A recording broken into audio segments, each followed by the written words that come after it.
konuşmayı da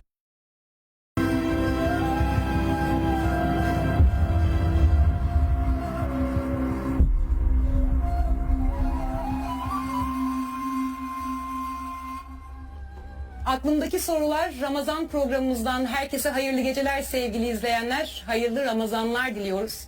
Ramazan ayı boyunca her gece TV8 ekranlarında akademisyen yazar doçent doktor Emre Dorman hocamızla birlikte stüdyomuzda alanlarında uzman çok değerli isimleri ağırlayacağız.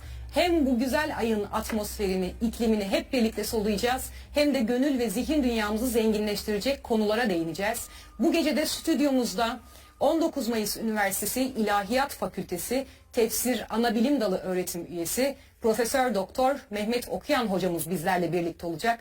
Değerli hocam, hoş geldiniz. teşekkür ederim. Sağ olun. Emre hocam. Hayırlı programlar olsun. Hayırlı Hepimize Ramazanlar inşallah. diliyorum. Evet, hoş geldiniz hocam. Sağ Programı olun. sizle beraber yapıyoruz. Çok Sağ olun, şükür. teşekkür Allah ederim. hem Ramazan ayımız hayırlı olsun, hem programımız hayırlı olsun. İnşallah her Ramazan olduğu gibi bu Ramazan ayında da Allah'ın alemlere rahmet olarak göndermiş olduğu Kur'an-ı Kerim'i ve o Kur'an-ı Kerim'i en güzel şekilde yaşayarak bize örnek olmuş sevgili peygamberimizi en güzel şekilde anlatıp insanları ayetlerle buluşturmaya çalışacağız. Tabii ki Ramazan ayı hepimiz için beraberinde güzel bir sevinç, bir mutluluk oluyor. Evet. Ama bu sadece bizim ayetlerle buluşmamızı değil, o ayetleri hayatımıza taşıdığımız noktada gerçek bir sevinç ve mutluluğa dönüşeceğini unutmamamız lazım. Bu açıdan inşallah bu Ramazan ayı boyunca her gece TV8 ekranlarında değerli hocalarımızla birlikte Evet. Kur'an'ı, Peygamberimizi konuşup inşallah evlere konuk olmaya devam edeceğiz. İnşallah her gece faydalı yayınlarla izleyenlerimizle buluşacağız. Mehmet hocam, inşallah Allah niyetlerimizi kabul buyursun diyelim. Amin. Yani niyet eğer halis ise, iyi ise, başı öyle düzgün başlayan işin sonu daha güzel gelir. Duha suresinde öyle diyor Allahu Teala. Velel ahiretu hayrun leke minel ula. Ahiret, yani bir işin sonu başından daha hayırlı gelebilir. Eğer başlangıçta doğru bir niyet varsa, Allah'a ve onun rızasına bağlı bir iş yapılabiliyorsa, umarım gidişat ona göre şekillenir ve biz söyleyeceklerimizi doğru söylemeye özen gösteririz. İzleyici kardeşlerimiz de nasıl izlemek ve izledikten sonra bunu hayata nasıl taşımak gerektiği noktasında gerekli özeni gösteririz. Kardeşlerimiz bilsinler ki biz olabildiğince arı duru bir doğru din sunumu yapmaya gayret edeceğiz. Kendimizi, kendi düşüncemizi, kendi egomuzu, kendi özelimizi, kendi hayal dünyamızı değil, Allah'ın dinini, Allah'ın kitabından kırpmadan, abartmadan olduğu gibi aktarmaya gayret edeceğiz. İyi bir hizmet vesilesi olur. Ramazan zaten başlı başına böyle bir duyarlılık göstergesi olan bir zaman dilimidir. Dilerim bu amaca, bu ayın nezahetine uygun olarak çabalarımızı ortaya koyarız ve faydalı bir iş yapmış oluruz. İnşallah hocam, amacımız da niyetimiz de bu yönde. Bu bereketli ayda, bu birlik ve beraberliğin en derinden hissedildiği, kardeşliğin en derinden hissedildiği bu güzel ayda inşallah hayırda buluşmak, bereketi paylaşmak dileğiyle diyerek başlayalım isterseniz. Ramazan'ı Ramazan gibi yaşamak için hocam, daha bilinçli yaşamak için isterseniz öncelikle Kur'an'da Ramazan nasıl geçer? Ramazan nedir? Bu soruyla bir başlayalım. Evet. Ben izleyici kardeşlerim az buçuk beni tanıyorlar. Ben Evet. böyle kavramları, kelimeleri kendi anlam dünyasından hareket ederek konuş.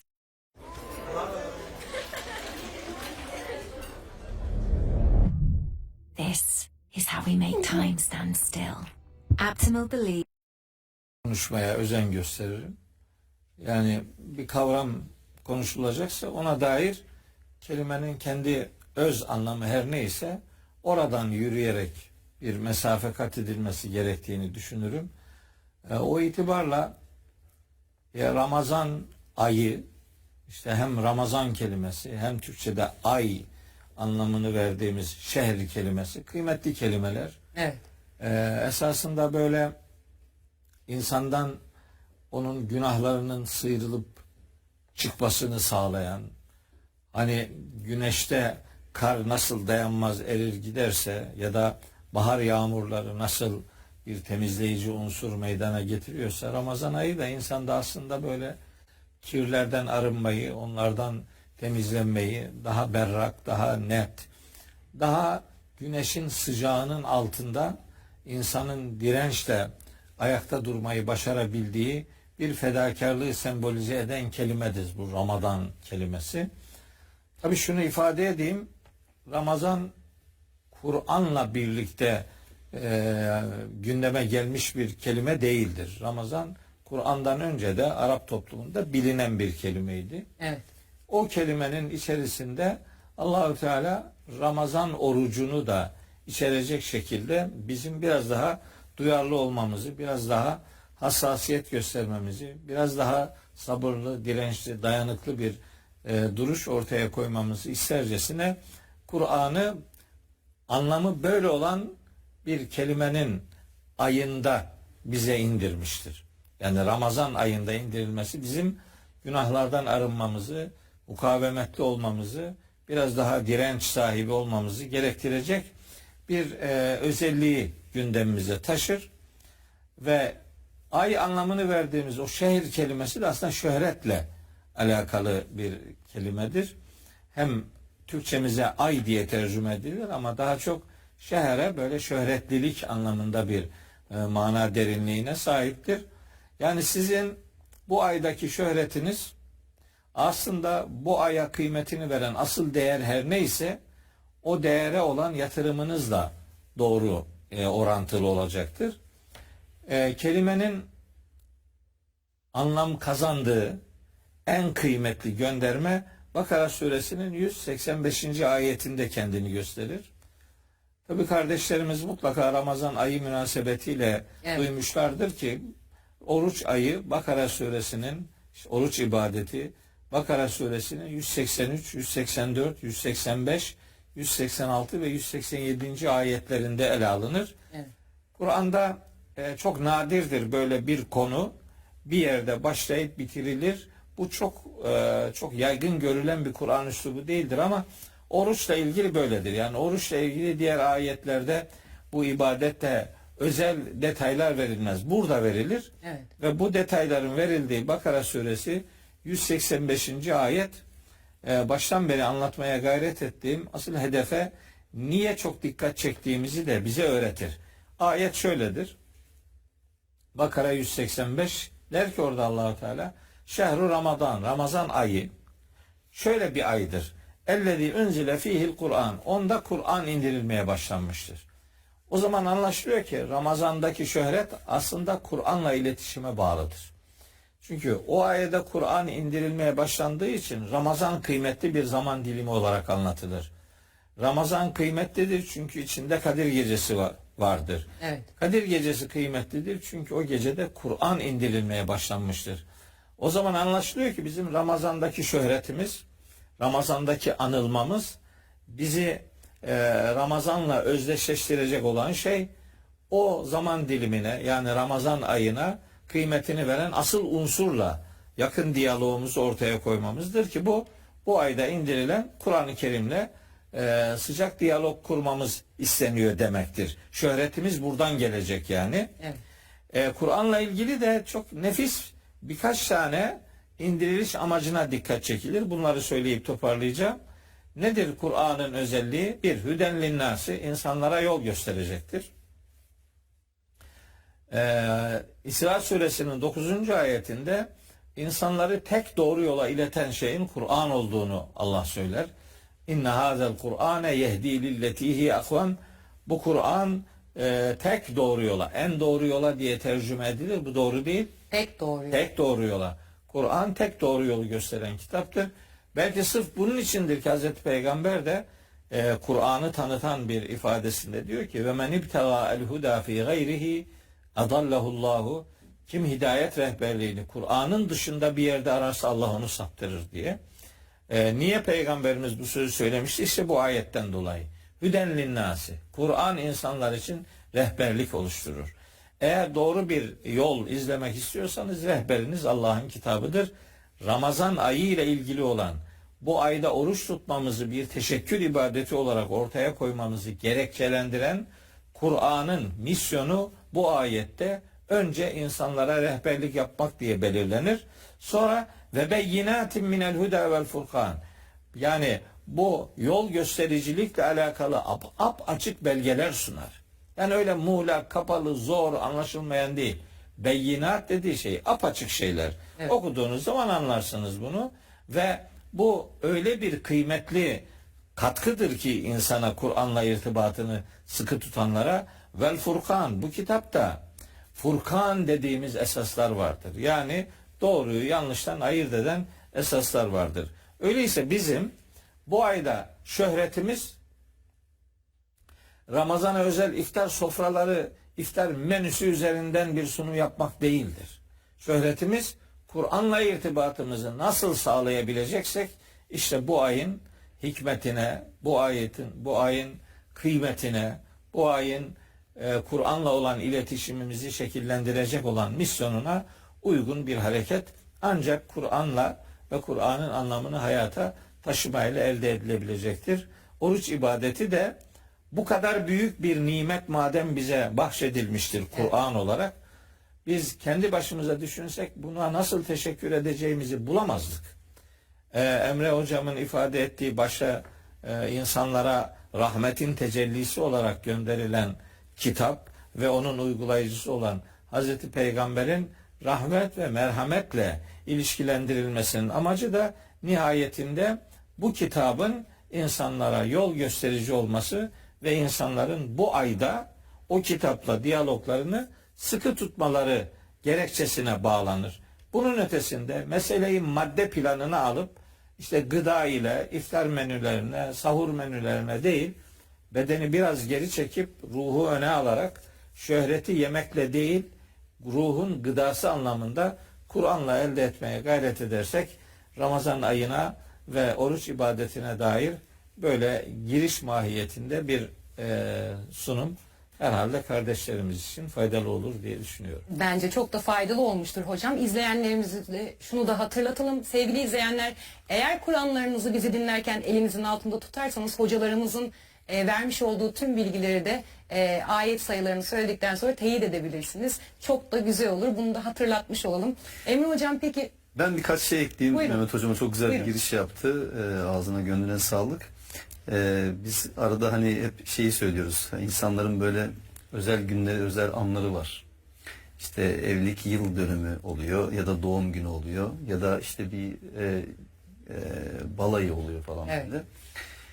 Ya da anneler günü vesaire, böyle insanların oluşturduğu özel günler, geceler var kendileri için.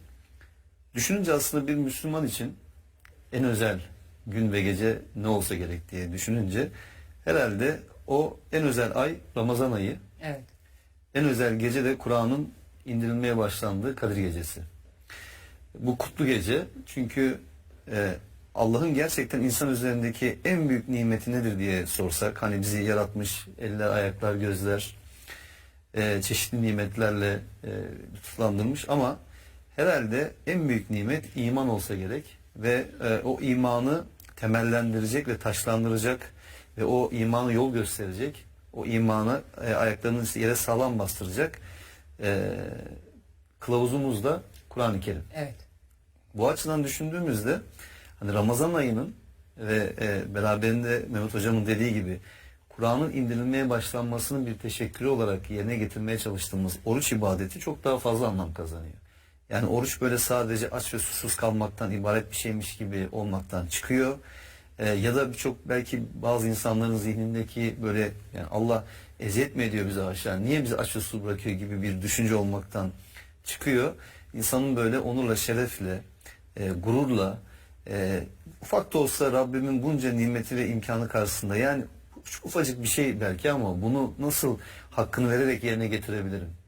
Yani nasıl bunu gerçekten içselleştirerek, özümseyerek yapabilirim diyeceği türden bir ibadet ve aynı zamanda Yani bizi karanlıklardan aydınlığa çıkartan, bize yol gösteren, hakla batılı birbirinden ayıran ve inancımızı, dinimizi tanımamızı ve onu nasıl yaşayacağımızı öğrenmemizi sağlayan hani Kur'an-ı Kerim'in bu ayda indirilmiş olması gerçekten hem o ayı hem de o geceyi bence bir Müslüman için herhalde en özel ay ve en özel gece kılıyor diyebiliriz. Mehmet Hocam sanki bir şeyler geldi aklına. Ben Aklıma onun geldi. mimiklerinden hissediyorum. Evet, aklıma geldi. Hani böyle anlatınca şunu ilave etmek gerekecek. Hani insanlar için özel günler unutulmaz Evet. dedi Emre Hocam. Bu programlarda Emre Hocam mı diyeceğim, Emre mi diyeceğim? Ona da birlikte canlı karar verelim. İkide bir kelimeyi söylerken tereddüt etmeyin. Nasıl rahat edersin? Bizim hocamız. Şimdi kıymetli zamanlar olunca hani Peygamberimizin doğum yıl dönümleri kutlanıyor ya, Mevlid, Evet. Mevlid Kandili filan. Aslında Peygamberimizin bırakın doğum gününü bilmeyi, doğum yılı bile çok kesin olarak bilinmiyor. Evet. Evet. 571 diye şöhret bulmuş bir tarih var ama bunun 570 olduğunu, 569 69 olduğunu bile söyleyenler var. Peygamberimiz için asıl doğum günü onun vahiy ile buluştuğu gündür. Biz aslında o Kadir Gecesi dediğimiz zamanı hem bize Kur'an'ın indirilmeye başlandığı zamanın yıl dönümü olarak Evet. hem de Peygamberimizin peygamberlikle buluşmasının, yani onun asıl doğum gününün yıl dönümünü kutlama noktasında Ramazan'ı da orucu da Kadir Gecesi'ni de öyle algılamak daha doğrudur. O özel zaman dilimi denince aklıma onu geldi, hatırlatayım dedim. Ağzınıza sağlık hocam. Dolayısıyla minnetle ibadetlerimizi yerine getirmek, o teşekkürü yerine getirebilmek çok önemli. Peki şimdi Allah'ın aslında hiçbir şeye ihtiyacı yok hocam. Peki biz bu ibadetleri neden yerine getiriyoruz? Allah neden bizden ibadet yapmamızı istiyor? Yani tabii bir kere senin de ifade ettiğin gibi Allah'ın hiçbir şeye ihtiyacı yok. Çünkü zaten bir şeye ihtiyaç duymak noksanlıktır. Allah her türlü noksanlıktan uzaktır. Böyle bir şey Allah hiç söz konusu değil.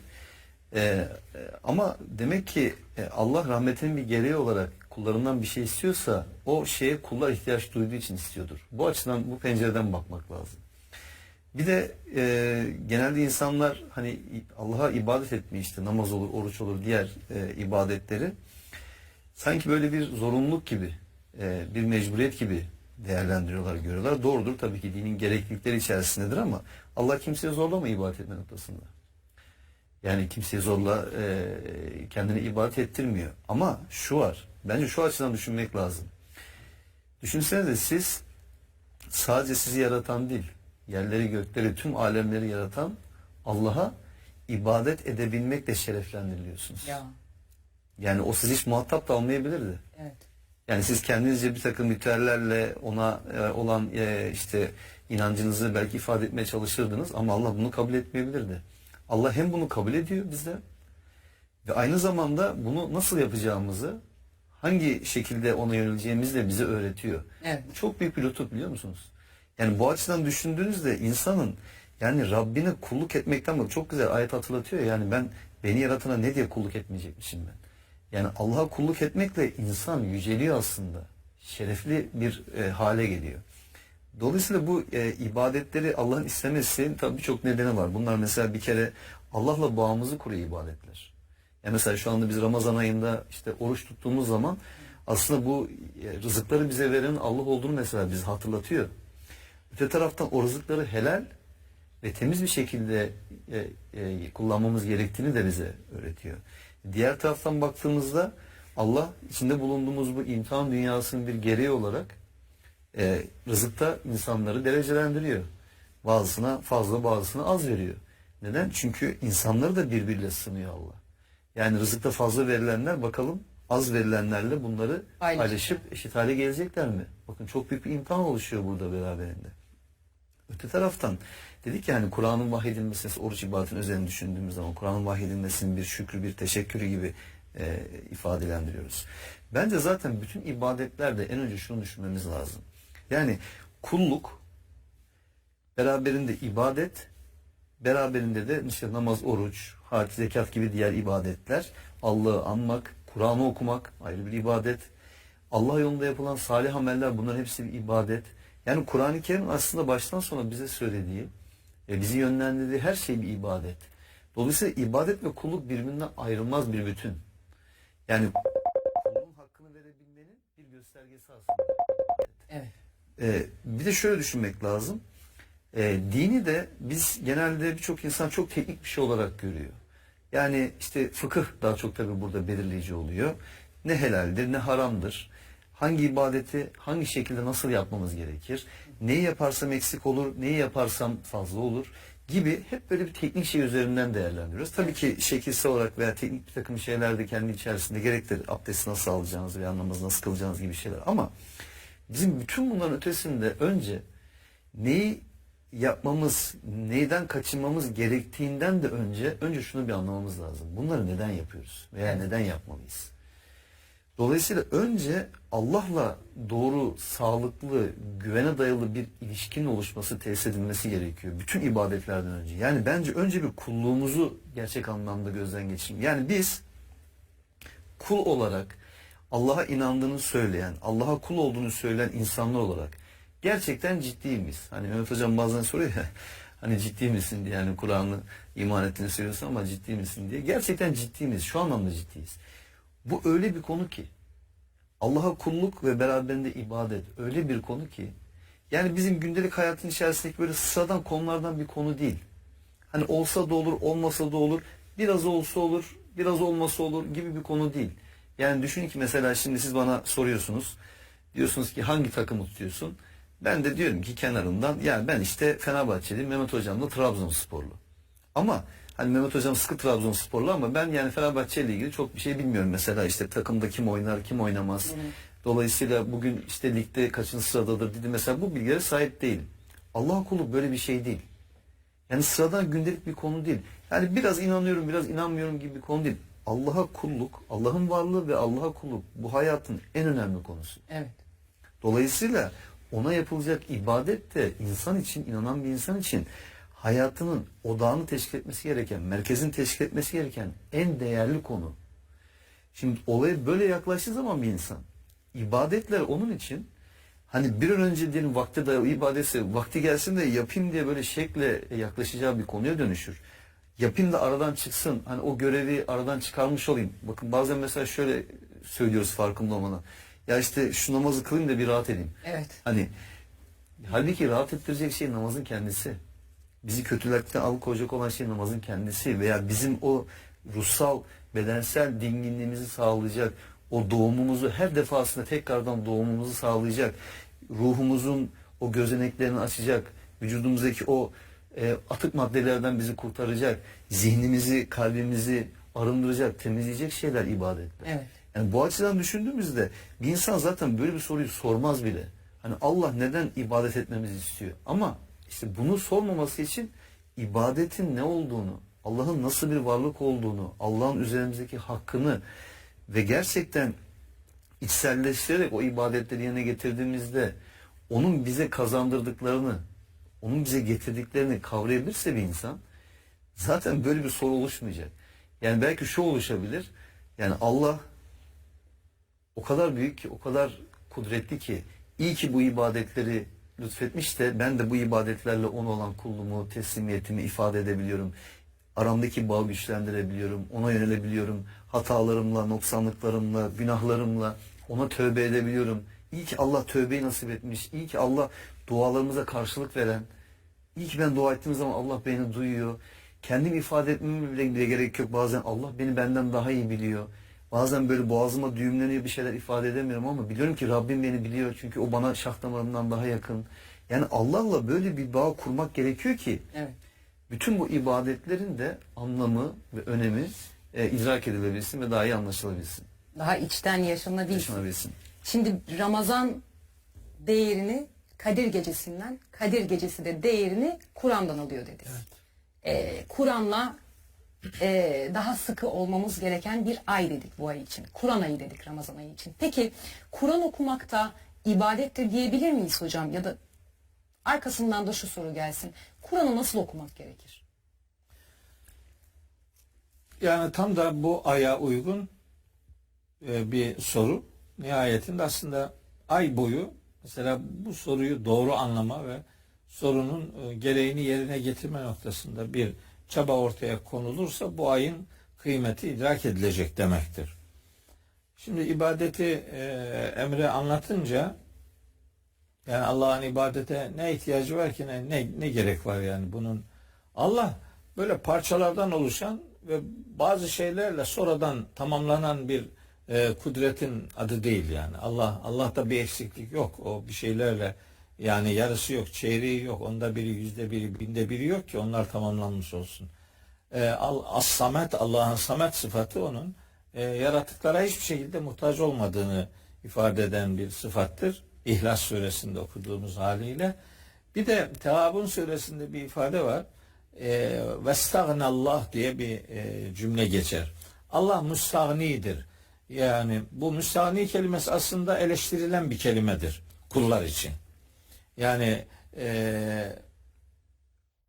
eraeyte diye başlayan Alak suresinde bir pasaj var. Oralarda ve Leyl suresinde müstahni insan diye böyle eleştirilen bir insan tipi var. Müstahni demek aslında zengin olmadığı halde kendini zengin ve ihtiyaçsız görmek demektir. Allah-u Teala bunu insanlar için diyor ki siz yalandan böyle şeyler yapmayın. Böyle herhangi bir müstahnilik sizde yok.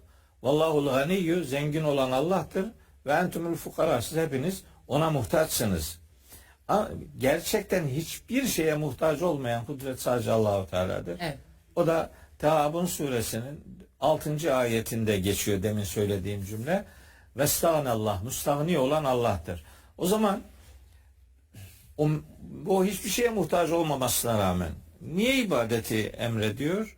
Ben Emre Hoca'nın anlattıklarına ilave olarak söylüyorum. Niye bunu söylüyor? Çünkü mesela Zariyat suresi 56. ayette diyor ki ve ma halaktul cinne vel insa illa liyabudun, ben cinleri ve insanları sadece bana kulluk etsinler diye yarattım. Yani insan aslında kul olduğunu bilsin diye onun kulluğa ihtiyacı vardır. Yani sen nesin? Nihayetinde peygamberimizle alakalı da Kur'an-ı Kerim'de böyle abd kelimesini kullanır. Yani olabilir ki başka insanlar, çevredeki insanlar bir peygambere beşer olmanın, kul olmanın ötesinde bir uluhiyet nispetinde bulunmasınlar. Ona ikide bir kul olduğu hatırlatılır. Hem peygamberimize hatırlatılır hem ümmete. Biz ibadetleri kul olma bilinciyle yaparız. Biz kuluz, kul. Evet. Yani bizi yaratan biri var. Onun bize yönelik sayısız nimetlerine biz nasıl teşekkür edeceğimizi kendi başımıza kalsak onu yapamazdık yani. Kim ne yapabilirdi ki? Hangi nimetin karşılığını tam anlamıyla idrak edip de bir insan bulabilir ki yani? Göz nimetinin karşılığını neyle verecek ki bir adam yani? Kulağın, bu yani kalbin, diğer organlarımızın hangi birinin teşekkürü nasıl yapılabilirse doğru yapılmış olur diye sorsa hiç kimse bunun kamil, mükemmel anlamda bir cevabını veremez.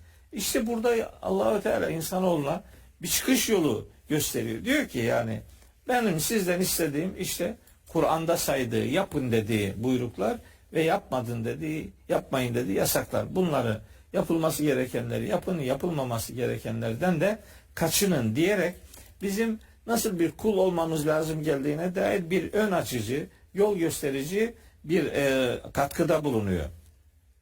Şimdi esasında böyle ibadet dediğimiz, ritüel dediğimiz şeyler belli pratiklerden ibarettir. Değil mi? İşte namaz denince günde 5 vakit belli hareketleri yapıyoruz. İşte oruç deyince Ramazan ayında günün belli saatleri arasında belli ihtiyaçlardan uzak duruyoruz. İşte hac deyince belli bir mevsimde gidip belli yerleri ziyaret ediyoruz. İşte zekat deyince ekonomik bir yardımlaşma ortaya koyuyoruz vesaire. Bunlar birer ritüeldir. Evet.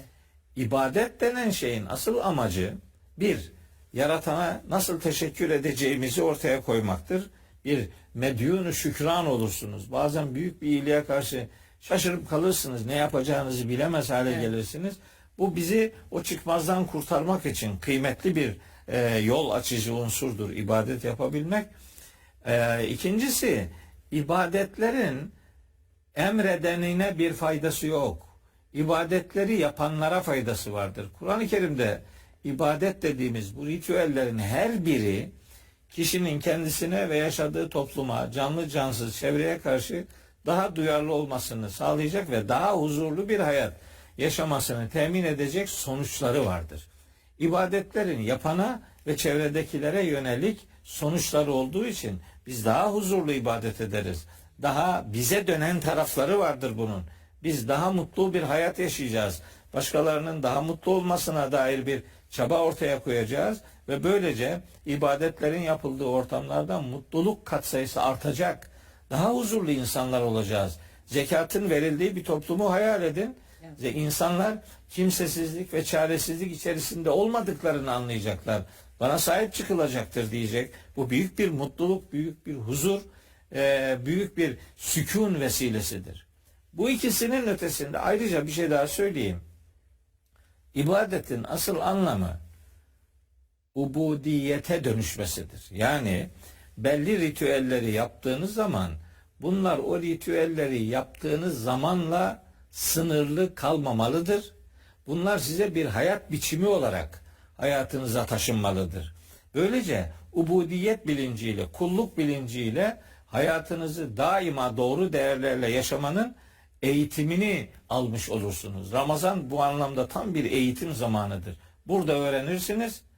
Ramazan bıraktığınız 11 ayla ilgili değil, yaşayacağınız 11 ayla alakalı bir duyarlılık gösterme eğitiminin alındığı bir kamp dönemidir. Onu onun için söylüyoruz. Evet. Sizi yani kulluğunuzu ubudiyete dönüştürmek, yani kulluk fedakarlıklarınızı bir hayat biçimine dönüştürme noktasında büyük katkıları vardır. Ramazan için en kıymetli ibadetin de öncelikli olarak Kur'an okumak olduğunu düşünüyorum ben. Şunu teknik olarak söyleyeyim. Kur'an'da Allah'ın yapın dediği bir takım buyrukları vardır. Evet. Bunların her birini ister Kur'an'da 500 defa gelsin, isterse bir defa gelsin, fark etmez. Eğer bir buyruk Allah'a nispet ediliyorsa o Allah'ın rızasını kazanmada defalarca emredilenle eşdeğerdedir. Çünkü emredeni Allah'tır. Dolayısıyla ona karşı boyun bükmek gerekir. Kur'an-ı Kerim'de Kur'an'ın okunmasıyla alakalı emirler vardır. Mesela hatta vahyin ilk emrinin oku olduğu bilinir. İkra denen şey okumayla alakalı bir buyruktur. Fakat burada Birun Hanım, neye okumak denirin cevabını bulmak lazım. Yani siz ne yaparsanız okumuş olursunuz. Okumak nedir yani? Öyle değil mi? Mesela sporcu diliyle örnek verdi Emre kardeşim. Yani mesela teknik direktörler için eleştiren spor yorumcuları derler ki mesela beğenmiyorsa bu teknik direktör oyunu iyi okuyamıyor derler yani. Oyunu okumak diye bir kavram vardır. Hayatı okumak diye bir kavram vardır. Buradaki okumak bildiğimiz bir metni okumak değildir. Okumak işin künhüne varabilmek, inceliğini fark edebilmek, neyin yanlış gittiğini, ne yapılırsa daha doğru gidileceğine dair bir öngörü, bir bilinç oluşturmaktır. Okumak böyle bir şeydir. Evet. Kur'an okumak da Kur'an'ın satırları arasında Allah'ın bize neler söylediğini anlamak demektir. Anlıyorsanız okuyorsunuz. Anlamıyorsanız okumuyorsunuz. Seslendiriyorsunuz. Telaffuz ediyorsunuz demektir. Kur'an-ı Kerim'de seslendirme anlamında, telaffuz etme anlamında Kur'an'ı telaffuz edin diye bir ayet yok Kur'an-ı Kerim'de. 6236 tane ayeti var bu kitabın. İçinde Kur'an'ı telaffuz edin diye bir ifade yok. Bir tane bile yok. Evet. Bunun yerine tilavet edin var, kıraat edin var, tertil üzere okuyun var. Bunların üçünde de anlamaya dayalı bir eylemden söz ediliyor demektir. Tam da Ramazan ayı mukabelelerin işte yaygın olarak uygulandığı bir aydır. Ne güzel. Tam da zamanındayız. Öyle eskilerden hiç anlamına yönelik bir çaba pek görmezdik. Şimdilerde görüyoruz. Televizyonlarda işte mukabele metinleri, Kur'an metinleri verilirken altında tercümeleri de veriliyor. Fakat asıl Arapça metin büyük puntolarla veriliyor. Mealler böyle küçük puntolarla. Yani böyle şey lazım size, mercek. Evet. Onları görebilmek için. Belli yaşlardan sonra onları çok okumak değil. Bir şey yapıyormuş gibi yapmanın bir alemi yok. Gerçekten yapmak lazım. Evet. Maksat o metnin anlamını kavramaksa onu onu Arapçasını seslendiren kardeşimin mealini de seslendirmesini sağlamak lazım. Yoksa millet onu ekranda bir şey okunuyor, duyuyor, dinliyor ama öbür taraftan da işte ev işleriyle uğraşıyor veya muhabbete devam ediyor. Kur'an okumak demek, hayatı Kur'an'ın çizgisinde okumayı sağlamak demektir. Hayatı Kur'an'la okumak demektir. Bu kitabın anlaşılarak hayata taşınması anlamında bir eylemden söz ediliyor demektir. Anlamıyorsanız okumuyorsunuz. Sadece lafız üretiyorsunuz, seslendiriyorsunuz. Bir ses titreşiminden ibaret bir işe kalıyor. Onun adına mekanik okuma derler. Makbul okumak, mekanik okuma değil, irfani okumaktır. Yani anlayarak okumaktır. Bir araba Kur'an'ın indirildiği dönemde Kur'an'ı kıraat dediğiniz zaman onun okuması aynı zamanda anlaması anlamına geliyordu. Evet. Şimdi Arapçayı bilmeyen adama oku dediğin zaman o metni sadece telaffuz ediyorsa bunun adına okumak demezler. Bu eksik bir işlemdir. Okumak anlayarak yapılıyorsa okumaktır ve asıl ibadet Kur'an'ın anlaşılarak okunmasıdır. Anladığınız zaman onu hayatınıza taşırsınız. Evet. Ve Yunus suresinin 61. ayet gereği hayat meşguliyetleriniz içerisinde ne ile uğraşıyorsanız Kur'an'dan ona dair bir gönderme bulma çabasıyla Kur'an'ı okursanız Kur'an hayat ilişkisini daha zirve bir noktada yakalamış olursunuz.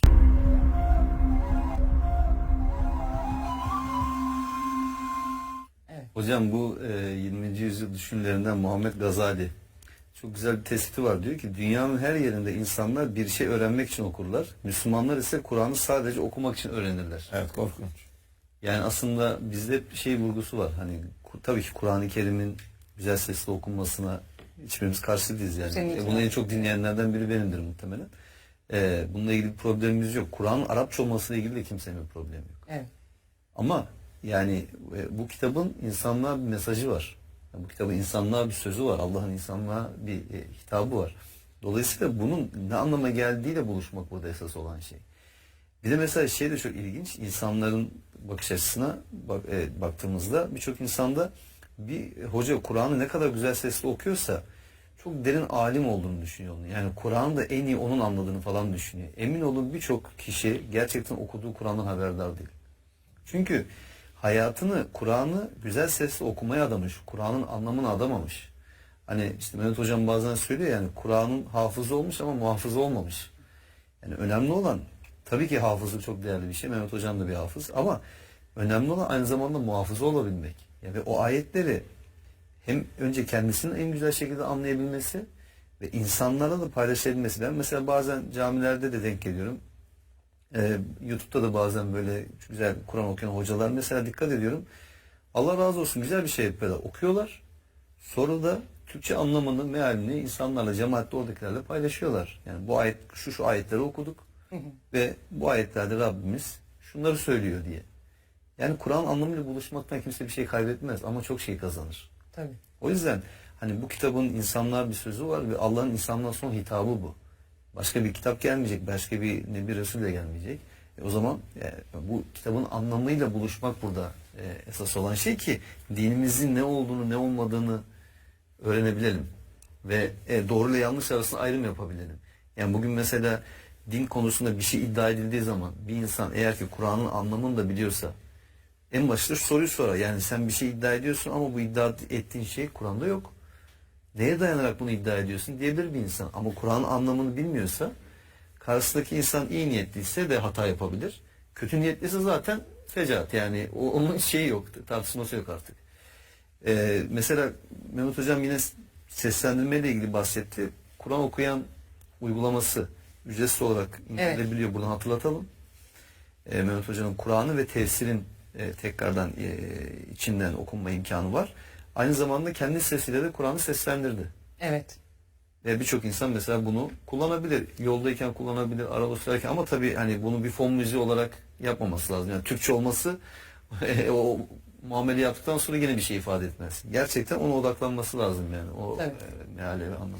Neticede her cümle Allah'ın cümlesi, her ayet, yani 6236 adet mesaj Allah'ın insanlığa göndermiş olduğu, muhatap alıp göndermiş olduğu bu mesajları hepimizin Allah'ın kelamı olarak olduğunu bilerek okuması ve hayatına taşıması en önemli olan. Peki Ramazan ayı yardımlaşma ayı dedik Emre Hocam. Ramazan ayı kardeşlik ayı, birlik ve beraberlik ayı dedik. Baktığımız zaman gerçekten de Ramazan ayında o atmosferde ihtiyaç sahipleri her zaman daha çok düşünülür. Buna istinaden şunu sormak gerek. Ramazan ayını nasıl geçirmemiz gerekir? Kur'an'la nasıl bir ilişkimiz olduğunu konuştuk. Ancak sizden de detaylı bir bilgi almak istiyorum. Ramazan ayında neler yapmalıyız hocam? Şimdi aslında Mehmet Hocam az önce çok güzel bir ifade kullandı. Yani bu bir kamp ayı aslında. Yani nasıl ki sporcular büyük maçlardan, büyük müsabakalardan önce kampa giriyorlarsa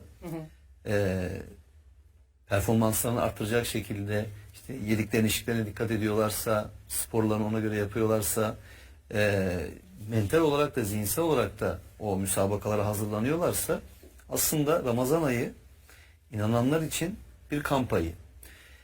Ama tabii ki hiçbir sporcu kampa o kamp süresi için girmez. Sonrası için aslında girer. Evet. Yani müsabakalar sonradan gerçekleşir. O yüzden bizim de Ramazan ayındaki kazanımlarımızı Ramazan ayıyla sınırlı tutmamamız esas olan. Ve Ramazan'ın bereketinden yararlanabilmemiz. Hani bir kullanım var. 11 ayın sultanı deniyor değil mi? Yani Ramazan. Gerçekten de aslında böyledir Ramazan. Ramazan'daki kazanımlarımızı diğer 11 aya yansıtabiliyorsak her ayımız Ramazan'a dönüşüyor. Evet, Ramazan'da dini manevi duygular daha çok yükseliyor. Oruç ibadeti vesaire, yardımlaşma, zekat, sadaka, infak, bunlar daha yaygın hale geliyor. Ama insanların sadece Ramazan ayında ihtiyacı yok ki. Her zaman. Yani Ramazan ayından sonra da ihtiyacı var insanların. Ya da bizim sadece Ramazan ayında hayır yapmakla sınırlandıramayız ki kulluğumuzu ve ibadetimizi. Dolayısıyla bu hayatımızın tamamına yansıtmamız gereken bir gerçek olarak görünmeli. Ve Allah'ın bir lütfu olarak görülmeli. Bakın, yani biz birisine yardım yapabiliyorsak, Allah o yardımı yapmayı nasip ediyorsa ve aynı zamanda o kişiyi de karşımıza çıkarmışsa bizim minnet altında olmamız gerekir. Bundan dolayı en başta Allah'a, sonra da yardım yapabildiğimiz insana minnet altında olmamız gerekir. Çünkü onun vesilesiyle Allah sana bir hayır işletiyor, bir iyilik işletiyor sana. Hani böyle düşünmek, böyle görmek lazım diye düşünüyorum. Tabii ki Ramazan ayını değerlendirmeyle ilgili hani ben en azından kendi kişisel görüşlerimi paylaşabilirim. Herkesin kendine göre bir gündemi veya takvimi vardır. Nasıl neyi yapacağını onlara akıl verecek değilim ama en azından şunu düşünmemiz lazım. Bu aydaki günler, saatler, geceler gerçekten çok değerli. Çok bereketli. O yüzden en fazla tabii ki Kur'an'ı okumaya yer ayırmamız gerekir. Yani mümkün olan her fırsatta sabah, gündüz, akşam, gece Kur'an'la meşgul olalım. Yani zaten normal Ramazan dışındaki vakitlerimizde gerekli gereksiz birçok şeyi yapıyoruz. Yapmadığımız bir şey kalmıyor zaten. Her şeyi illaki bir şekilde yapıyoruz. Her şeye vakit buluyoruz. Evet. O yüzden tam böyle hem kalbimizi hem zihnimizi konsantre hale getirecek ve odaklanmamızı sağlayacak biçimde bu ayı bir fırsat ayı olarak değerlendirelim. Yani Kur'an'la meşgul olalım. Mesela hani yıl başında insanlar deriz ya, hep böyle bir geride bıraktığımız yılın bir muhasebesini yapalım. Bu da bir nevi aslında o 11 ayın bir yılbaşı ayı olarak düşünülebilir. Mesela bu ayda bir muhasebemizi yapalım. Bu Ramazan'a gelene kadar mesela bu süremi nasıl geçirdim? Neler yaptım? Neler yapabilirken o şeyleri yapmadım? Bununla beraber Allah'a olan kulluğumuzu bir gözden geçirelim. Samimiyetimizi bir gözden geçirelim. İhlasımızı, ihsanımızı bir gözden geçirelim. Mesela gerçekten iyi insanlar mıyız? İhsanda bulunuyor muyuz mesela? Karşılıksız iyilik yapıyor muyuz? Ya da fazlasıyla iyilik yapıyor muyuz mesela? Bunları bir gözden geçirelim. Allah'ın bize vermiş olduğu mali şeyleri doğru kullanabildik mi şu ana kadar? Geleceğimizle ilgili neler düşünüyoruz? Nasıl planlar yapıyoruz mesela, değil mi? Hani geleceğimizi garanti almak üzere ne planlar yapıyoruz, maddi manevi. Dolayısıyla yani bu ayda acaba ben bugüne kadar bu mali durumumu doğru kullanabildim mi? Allah'ın bana verdiği nimetleri doğru paylaşabildim mi? Bunu bir gözden geçirebiliriz. Öte taraftan tabii ki Ramazan ayının beraberinde Müslümanları bir araya getiren böyle sosyolojik bir boyutu da var. Yani iftar sofralarında, sahurlarda belki bir araya gelme imkanı olabiliyor. Ya da insanlar ailelerle daha fazla vakit geçirme imkanları olabiliyor. Bu ilişkilerimizi de tekrar bir gözden geçirebiliriz. Ve bir arada ortak yaptığımız bu ibadetin daha da bereketlenmesi için bize bir şey katmasını gözetebiliriz. Yani biz orucu tutarken orucun da bizi tutmasını, bir şeylerden korumasını, sakındırmasını, mesela yalandan, dedikodudan, insanları arkadan çekiştirmekten, yani insanlar aslında kendilerine dönebilseler gerçekten başkalarıyla uğraşmaya hiç kimsenin vakti kalmayacak. Evet. Ama biz bir türlü kendimize dönemiyoruz. Hep böyle dışarılarda bir şeyler arıyoruz ve o aradığımız şeyler üzerinden de bir takım böyle kendimize malzemeler üretmeye çalışıyoruz. O yüzden hani bu ay inananlar için bir kampanyaydır. Bu aydaki kazanımlarımızı hani bayram gelince insanlarda bir gevşeme olur. Tam tersi aslında bayram bu ayı elimizden geldiği kadarıyla, Allah'ın lütfettiği kadarıyla o imkanlarla güzel bir şekilde geçirmeye çalıştık. Şimdi bayramdayız. Şimdi ben bu aydan aldığım kazanımla, bu şekle, bu enerjiyle aslında bundan sonraki günlerimi ve gecelerimi de ona göre düzenleyeceğim ve planlayacağımdır aslında bayramın bence kendi içinde esprisi. Yani bu bakış açısıyla değerlendirdiğim zaman Ramazan böyle sıradan bir ay olmaktan, Ramazan'ın günleri geceleri sıradan günler geceler olmaktan çıkacak ve aslında bizde alışkanlığa dönüşen bu aydaki kazanımlarımız diğer aylarda da Allah'ın izniyle ve yardımıyla devam edecek. Çünkü hiçbirimizin bir an sorumuz için bir garantimiz yok. Yani bu Ramazan yapmayayım da bir dahaki Ramazan biraz daha dikkat edelim yaparım diyecek bir garantimiz yok. Çünkü Ramazan'ı bile tamamlayabileceğimiz belli değil. Her şeyi sadece Allah biliyor. Ne zaman, nerede, ne şekilde olacağını sadece Allah biliyor. O yüzden şu anda elimizdeki fırsatı en iyi nasıl değerlendirebiliriz diye düşünürsek bence daha verimli olur. Hani Kur'an'la ilgili zaten Mehmet Hocam fazlasıyla şey söyledi. Evet. O yüzden bu kısımda bununla yetinmekte fayda var. Yani aslında şöyle düşünebilir miyiz Mehmet Hocam? Dünyada, ahirette, işte cennette köşkler hayal ederken aslında o köşkün taşlarını biz bu dünyada inşa ediyoruz. Dolayısıyla bu dünyadaki meşguliyetlerimiz bizim tüm gündemimizi belirliyor. O yüzden meşguliyetlerimizi çok doğru belirlemek ve her zamanımız, zaman çok değerli. Her zamanımızı doğru kullanabilmek aslında işin püf noktası. Elbet yani Ramazan'ı nasıl değerlendirmek lazım sorusunun aslında cevabı hayatı nasıl değerlendirmek lazım Evet. demektir. Çünkü yani burası böyle minyatür örneklendirilme zamanıdır bu Ramazan yani. Hayat 11 ayı programı bu bir ayda yapılıyor. Çok pratik böyle örnekler vermek lazım. Ne bileyim yani böyle hani reçete yazmak gibi değil de şey yapmak lazım. Hap sunmak lazım. Hap. Yani gerçekten şimdi böyle konuşuyoruz sürekli anlatıyoruz filan ama bu böyle şeyde buharlaşıyor gibi yani atmosferde yok oluyor gibi geliyor bana. Böyle daha net şeyler söylemek lazım Birun Hanım. Yani tecrübelerimizden onu anladık. Şimdi yardımlaşma yapmak lazım. Tamam. Kur'an okumak lazım. Tamam. Ne zaman başlayacak? Yani? Mesela nasıl okuyacak yani? Ya böyle nokta bilgi vermek daha iyi olacak gibi geliyor bana. 10 yıllardır böyle genel konuştuk. İşte Kur'an okuyun, Kur'an anlayın diyoruz. Şimdi nasıl okuyacak bunu adam? Şimdi bunu söyleyemedik. Sıra oraya gelmedi. Niye sıra oraya gelmedi? Daha Kur'an'ı okumak demek ne demektir? Orayı geçemedik ki. Evet. Nasıl okumak lazım oraya sırayı bir türlü getiremedik. Çünkü mesela adam şunu söyleyebiliyor. Sen diyor ki meal okumak haramdır diyor. Bak bu coğrafyada böyle şeyler var. Yani meal okumak dinden çıkmaktır diyor. Daha buralardayız yani. Şimdi efendim bunlar marjinal şeylerdir deyip geçemiyorsun. Etkiliyor insanlar. Evet. Sosyal medya aracılığıyla ben defalarca duydum hocam meal okumak dinden çıkmakmış. Meal okumak harammış falan diye.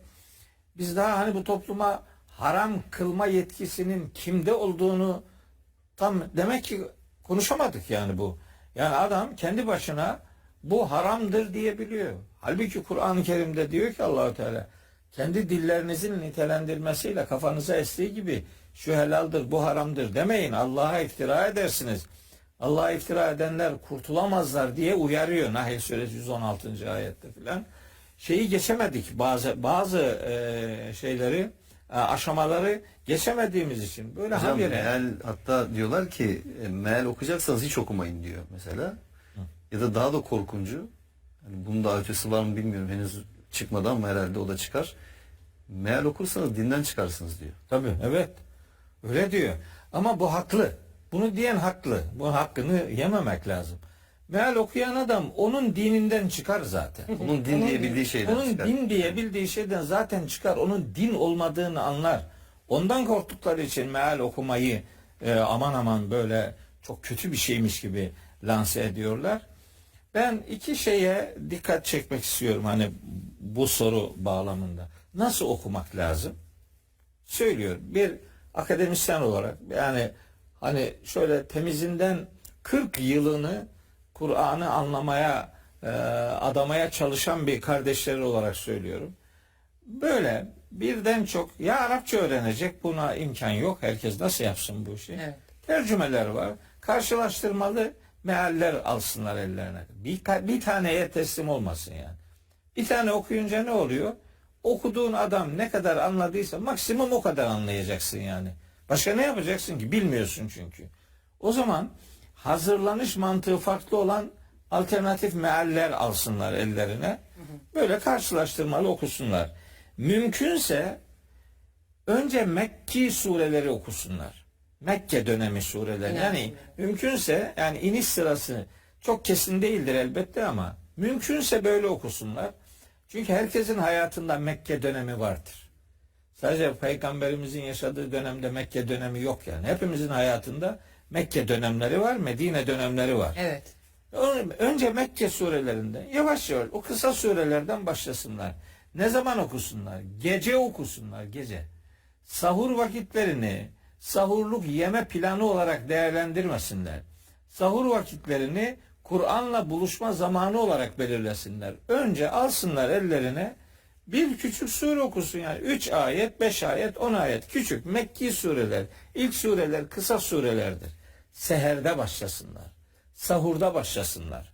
Ve zannedilmesin ki seherler ve sahurlar sadece Ramazan'a ait kavramlardır. Hayır. Her günün seheri ve sahuru vardır. Evet. Açsınlar Ali İmran suresi 16-17. ayeti okusunlar, görürler. Açsınlar Zariyat suresinin 17-18. ayetlerini okusunlar. Açsınlar Secde suresinin 15 ve 16. ayetlerini okusunlar. Açsınlar Müzzemmil suresinin 2, 3, 4. ayetlerini okusunlar.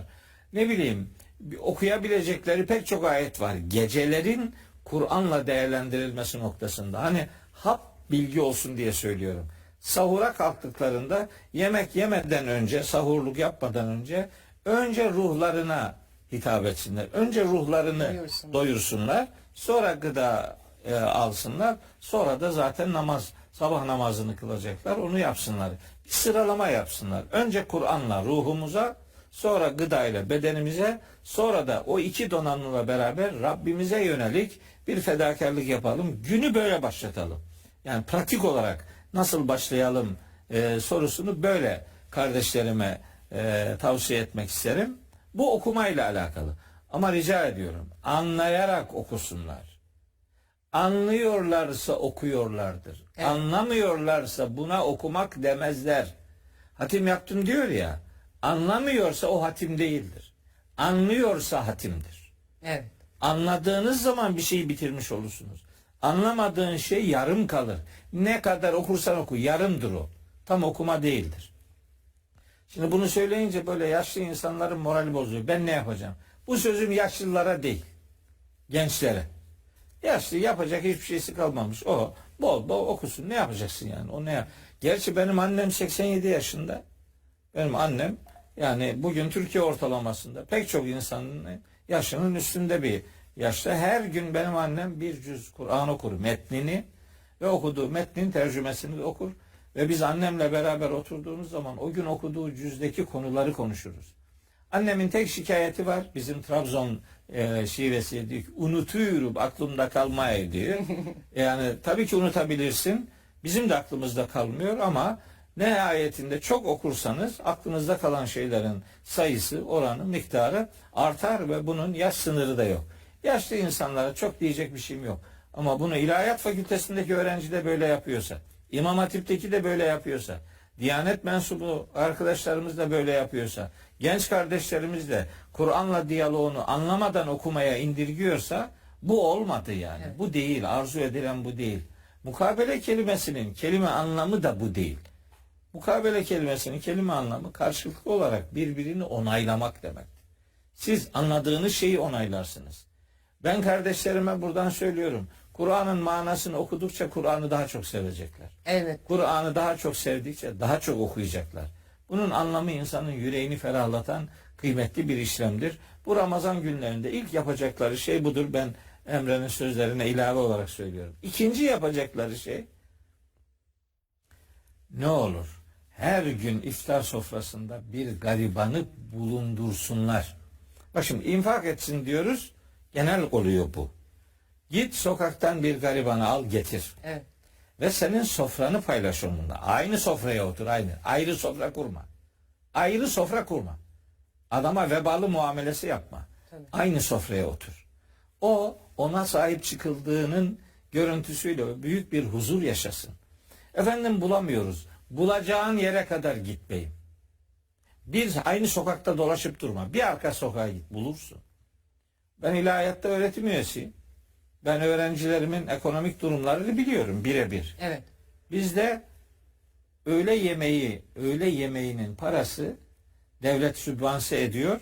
Geri kalan öğrenciden istediği para bir öğle yemeği için istediği para 25 lira.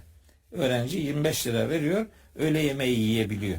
Ramazan'da yemiyor da işte akşam iftarda öyle hayal edin.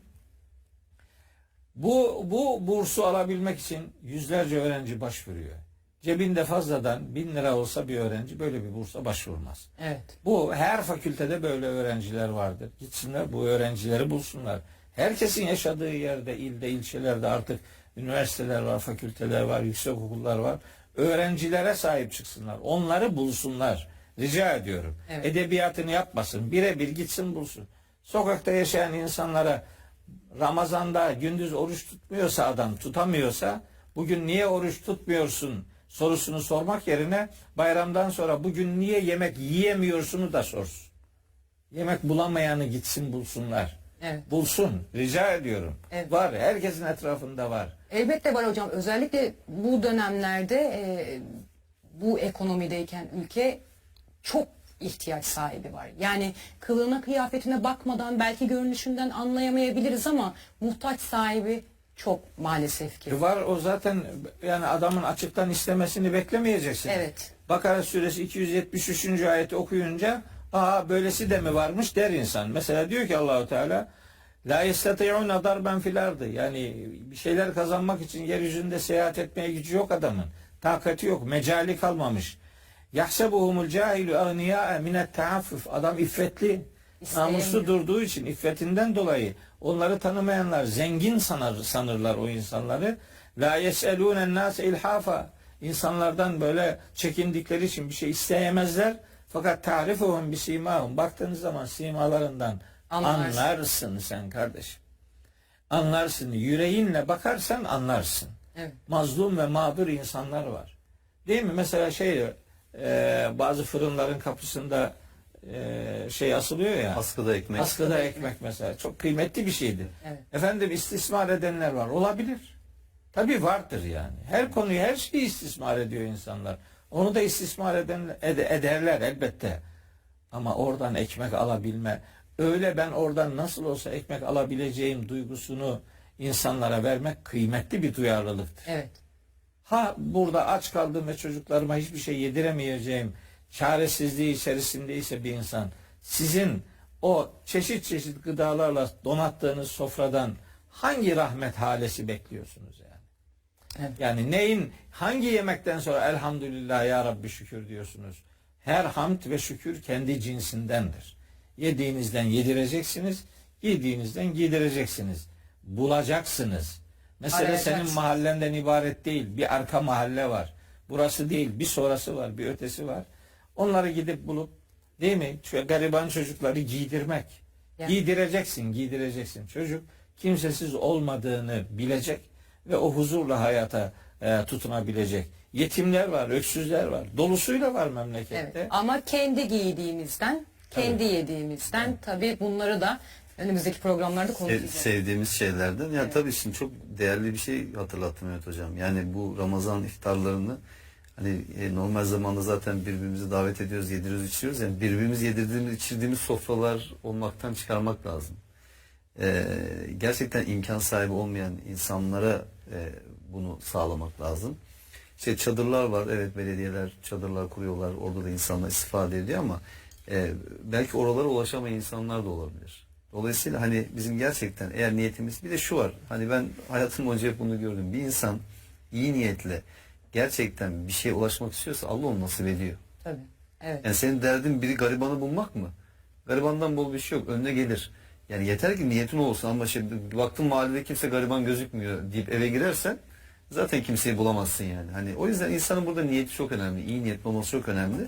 Hani bu işleri organize eden insanlar da var. Allah razı olsun. Yani o insanlardan da yardım alınabilir, başvurulabilir, şey yapılabilir. Hani bu samimiyet sınavıdır aslında. Allah'a kulluk sınavıdır. Bir de bu sadece bir insanın karnını doyurmak değil, bakın bak. Mehmet Hocam çok güzel bir şey söyledi. Yani siz mesela bir öksüz yetimi giydirdiğiniz zaman ya da yedirip içirdiğiniz zaman sadece onun maddi bir şey yapmıyorsunuz. Yani o insan şunu biliyor. Ya diyor ki ya demek ki beni de değerli gören birileri var. Beni de umursayan, önemseyen birileri var yani. Evet. Ya benim de başımı okşayan birisi var. Zaten öksüz yetim diyorsun yani. Diyelim annesi yok, babası yok. Ona o şefkati hissettirebilmek. Çünkü bu insanlar bu toplumun insanı. Dolayısıyla biz onu topluma kazandırmamız lazım. Ya da mesela burs vermek bir öğrenciye. Yani onun eğitim masraflarını karşılayabilmek. Çok değerli bir şey. Onu topluma kazandıracağız. Çünkü o kadar potansiyel yüksek gençler var ki. Ama biz yani neme lazım dediğimiz zaman veya artık herkes kendi başının çaresine baksın, orman kanunu gibi yaklaştığımız zaman ondan sonra evimize gelip işte mükellef bir sofra kurup o karnımızı da böyle şişirip namaz bile kılamayacak hale geldikten sonra da Allah hamdolsun demenin dediği gibi bir şey kalmıyor yani, esprisi kalmıyor yani. Hep birlikte hamdolsun Allah yani. Hep birlikte olursak gerçek anlamda Allah hamd olur zaten. Evet. Şükürle ilgili bir şeyi hatırlatayım. Buyurun hocam. Emreciğim, Hazreti Davud'un kıssasında geçiyor. Saat suresinde. Çok güzel. Diyor ki Allah-u Teala'nın emri doğrultusunda Hazreti Davud etrafındakilere İ'melû âle Davud'e şükra. Ey Davud'un ailesi, Sebe suresinde geçiyor. Şükretmek için çalış. Çalışacaksın ki şükretmiş olasın. Şükür kelimelerden ibaret bir işlem değildir. Şükür çalışmadan, eylemlerden oluşan bir kıymetli faaliyettir. Yani Allah elhamdülillah ya Rabbi şükür filan. Yok bu değil yani. Bu Hocam, değil. Bu çok var. kolay, basit bir şey bu. Sebe suresi ayeti söyleyeyim hemen, ifademi sana bırakayım. Diyor ki nerede geçiyor? Tam yerini 13. ayet. Sebe suresi 13. ayet. İ'melû âle Davud'e şükra. Ey Davud'un ailesi, şükretmek için bolca çalışın ama ve galilun min ibadiye şekur, kullarımdan bu anlamda şükredenler çok azdır. İşte o azlardan olmak, mümkünse o azları çoğaltmak herhalde bu ay bizim için kazanabileceğimiz en kıymetli kazanımlardan bir tanesi oluyor. İyi Fırsatlardan. hatırlatacaktım hocam. Hani işte yemek dualarında ifade ediliyor ya, Allah'ım sen olmayanlara da ver Ha tabii. deniyor. Yani buradaki şeyi de hatırlatmakta fayda var. Yani Allah aslında bize vermemizi söylüyor. Biz de tekrar Allah'a havale ediyoruz. Diyoruz ki Allah'ım sen ver. Ya Allah vermesini bilmiyorum. Zaten Allah veriyor. İnsanlar bu kadar adaletsiz olmasalar, adaletsiz gelir dağılımı olmasa, Allah herkese yetecek kadar rızık yaratmış. Evet. Allah kimseyi bu anlamda bir şeyden mahrum bırakmaz ki. İnsan bırakıyor mahrum. Allah da şunu hatırlatıyor bize. Diyor ki verin, ihtiyaçlarını giderin, karşılayın. Yani insani asgari standartlarda buluşun o insanlarla. Barınması, yemesi, içmesi, eğitimi, sağlığı vesaire her neyse. Ama biz diyoruz ki Allah oturduğumuz yerden hani işte şükür için çalışmıyoruz. Allah'ım estağfurullah yani sen varken hani bize mi düşer? Bize mi düşer? Aslında tam hani bazen Mehmet Hocam'la hep konuşuyoruz ya. Kullandığımız kelimenin neye karşılık geldiğini çok dikkat etmemiz lazım.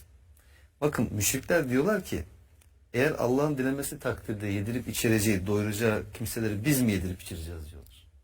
Aslında bir anlamda söyledikleri şey bu. You're watching a toothbrush play Billie Eilish. But did you know there's a Allah ortak koşanlar bunu söylüyorlar. Yani ne demek? Daha Biz sarsıcı olacak. yapacağız Bu da. nerede geçiyor? Yasin'de. Yasin'e geçiyor bir de, evet. Yani ölülere okuduğumuz Yasin'in 47. ayetinde geçiyor bu. Yani hani adam aslında şunu söylemek istiyor. Yok, ben onu aslında yedir içiririm de. Evet. Allah onu öyle olmasını istemiş yani. Allah onu fakir kılmış. Dolayısıyla ben bunu yaparsam aşağı sanki Allah'a karşı bir şey yapmış olacak yani. Hani oradan bulmuş yolunu bir şekilde. Allah'ın acımadığına sen mi acıyacaksın? Diyeceksin diyor. Allah'ın vurduğuna sen de bir tane vur filan. Bu ne korkunç iftiralar bunlar yani. Bunu yani Türkçe'de kullanıyoruz ya. Git Allah versin. Onun Arapça karşılığı Yasin suresi 47. ayettedir. Enut'imu men lev yeşâullâhu vat'ame. Dilemesi halinde Allah'ın doyuracağı birini biz mi doyuralım? Biz niye doyuralım? Biz nasıl doyuralım?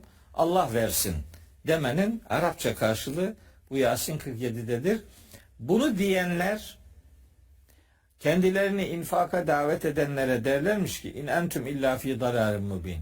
Siz bizi dilemesi halinde Allah'ın doyuracağı insanları doyurmaya davet etmekle siz aslında apaçık bir sapıksınız. Onları infaka davet edenlere bu müşriklerin verdiği tepki karşı taraftakilere sapık demek. Ama bu cümle mahşerde onlara yönelik olarak melekler tarafından da dile getirilecektir. Bu defa mahşerde onlara denecek ki siz bu halinizle açık bir sapkınlıktaydınız. Bu hitabı duyacaklardır. Evet. Orada bu hitabı duymaktansa burada ekonomiyi paylaşmak bizim insanlık görevimizdir. Furkan suresinde diyor ki Allahu Teala ve cealna ba'dakum li ba'din fitne. Biz sizin bir kısmınıza fitne yaptık. Yani bir kısmınız da imtihandasınız. Buradaki fitne imtihana tabi tutulmak demek. Birbirimizin imtihanıyız. Bize verilen mal biz onu başkalarına verelim, onu başkalarıyla paylaşalım diye bize verilmiştir. Evet. Bize verilen mal bizim değil, bize emanet edilmiştir ve o kiminle paylaşılacağı Kur'an'da açık açık ifadelerle zikredilmiştir. Şimdi bu Ramazan ayı kıymetli bir ay, onları bulmak lazım. Onları bulmak ve onları töhmet altında bırakmadan onlarla bu malı paylaşmak lazım. Ayrı sofra kurarak değil, kendi sofrana ayrı giymediğin elbiseleri onlara vererek değil, kendi giydiğin elbiseleri de onlarla bir kısmını paylaşarak onların kimsesiz olmadığını hissettirecek şekilde bir duyarlılık ortaya koymak lazım. Bunu yaparken muhatabın dindar olup olmaması hiç mühim değildir. Bir de böyle şartlar üretiyorlar. Bu adam işte şöyle kötülük yapıyor, böyle kötülük yapıyor. Ona para verirsem gidecek, içki içecek, kumar oynayacak, şunu yapacak, bunu yapacak. Tamam. O zaman para verme, ona ver. Ayni olarak ver. Git çoluk çocuğuna gıda götür, elbise götür filan. Kardeşim senin rezerv koyduğun insan iblisten daha mı kötü ya? Allah iblise kıyamete kadar zaman tanımış. Onun kendi çizgisinde varlığını sürdürebilecek imkanını vermiş de senin burada ilgilendiğin insanlar iblisten daha mı kötü ki sen onlara böyle rezervler koyuyorsun. O olmaz, ona verilmez, buna verilmez. Kime verilir? Öyle bir liste çıkarıyor ki kimseye verilmez, kendine kalır. Oraya dönüyor. Hazreti İbrahim duasını yaparken Bakara suresinde anlatıyor Allahu Teala. Ve izgâle İbrahim Rabbi ceal hâzâ beleden aminen. Ya Rabbi bu şehri güvenilir bir şehir yap. Verzuk ehlehu mines semerâti men âmene minhum billahi vel yevmil âhir. Bu şehrin halkına, işlerinden Allah'a ve ahiret gününe iman edenlere bolca rızık ver diye dua ediyor Hazreti İbrahim. Bakara suresi 126. ayette geçiyor. Ona Allah'ın verdiği cevap şu. Kale, o diyor ki iman eden, Allah'a ve ahirete iman edenlere rızık ver. Ya Rabbi Hazreti İbrahim. Allahu Teala diyor ki kale ve men kefere, kafir olanlara da vereceğim. Bu kadar. Kur'an'da 5 sınıf insan vardır. Onların dinine, ırkına, cinsiyetine, milliyetine gönderme yapılmaz. Bunlardan bir tanesi de fakirlerdir. Fakirin dini sorulmaz. Fakirse ona yardım etmek lazım. Bu noktada göğe kılı kırk yararcasına dikkatli davrandığını sananlar aslında hiç de yapılmaması gereken bir yanlışın ta göbeğinde yer alıyorlar. Zaten bence bir fakirle ilgili insanın kendine soracağı veya ona soracağı soru hani işte inanıyor musun, ibadet ediyor musun, oruç tuttun mu gibi sorular değil. İnsanın bence kendine dürüst soru sorması. O soruları Allah sorar. O soru Allah sorar. Bu insanın bu durumda olmasında acaba benim bir payım olabilir mi? İnsanın kendine bunu sorması lazım. Evet. Yani değil mi? Yani toplumda eğer ki bu durumda insanlar varsa acaba benim burada payım olabilir mi? Payım yoksa bile benim burada nasıl bir çabam olabilir? Nasıl bir emeğim olabilir? Nasıl o insanı rahat ettirecek şekilde bir aksiyon alabilirim yani? İnsanın kendine bunu sorması lazım. Ve tekrar hani hatırlatacak olursak şimdi insanlar mesela ticaret yapıyorlar değil mi? İş dünyasında herkes ticaretle uğraşıyor. Herkes neye bakıyor ticaretinde?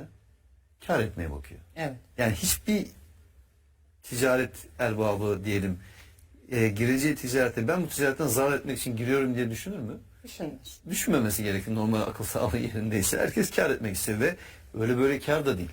Yani ucu bucağı olmayacak şekilde kar etmek istiyor insanlar ve mümkünse de çok fazla emek vermeden, çok fazla sermaye vermeden bunu sağlamak istiyorlar.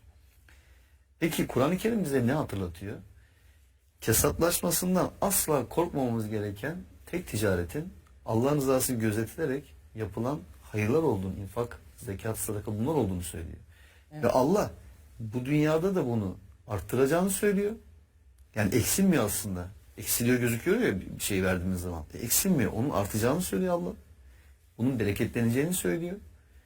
Ve düşünsenize siz bu anlaşmayı, bu ticareti bir anlamda Allah'la yapıyorsunuz. Yani mülkün yönetimin sahibi, tüm zenginliğin sahibi, bütün hazinelerin sahibi Allah'la yapıyorsunuz. Evet. Ve Allah bunu size vaat ediyor. Bu da sizin aslında imtihanınıza dönüşüyor. Bakalım Allah bunu dediği için bunu yapıyor musun? Yoksa neme lazım Allah ya dediğinde durmazsa haşa hani ya yapmazsa ya vermezse benim malım eksilir diye korku kaygı mı duyuyorsun? Bakın şeytanın insanı korkutmasıyla ilgili geçen benim hatırladığım kadarıyla tek konu şeytan sizi fakirlikle korkutmasın diyor. Yani o kadar önemli bir imtihan ki bu. Niye seni fakirlikle korkutuyor? Aman verme. Bırak sana mı kaldı? Bir başkası versin. Aman senin de ihtiyacın var. Bak çoluk çocuğun var. Çoluk çocuğun rızkı var. Aman verme. Ya sen muhtaç duruma düşersen Allah bunun ölçüsünü koyuyor zaten. Allah bize diyor ki ne saçıp savurun ne de elinizi sıkı tutun. İkisi arasında bir yol tutun diyor. Ama işte burada insan hep şu şeyde benim ihtiyaçlarım var. Senin ihtiyacın bitmiyor. Bitmez ki. Nedir senin ihtiyacın? Yani hatta bazen her şey olan insanlar bile o kadar bunu dramatize ediyorlar ki neredeyse seni çıkartıp ona yardım edesin geliyor yani. Hani o muhtaç duruma düşüyor senin karşında yani. O yüzden bu verdikçe artacak bir şey. Hani İbrahim Suresinde çok muhteşemdir o ayet. Diyor ki hani şükredin arttırayım diyor Allah. Çok güzel. Evet. Aslında işte şükür için çabalayın dedi ya Mehmet Hocam. Şükretmek aynı zamanda o zekat, sadaka, infakla da şükretmiş oluyorsun.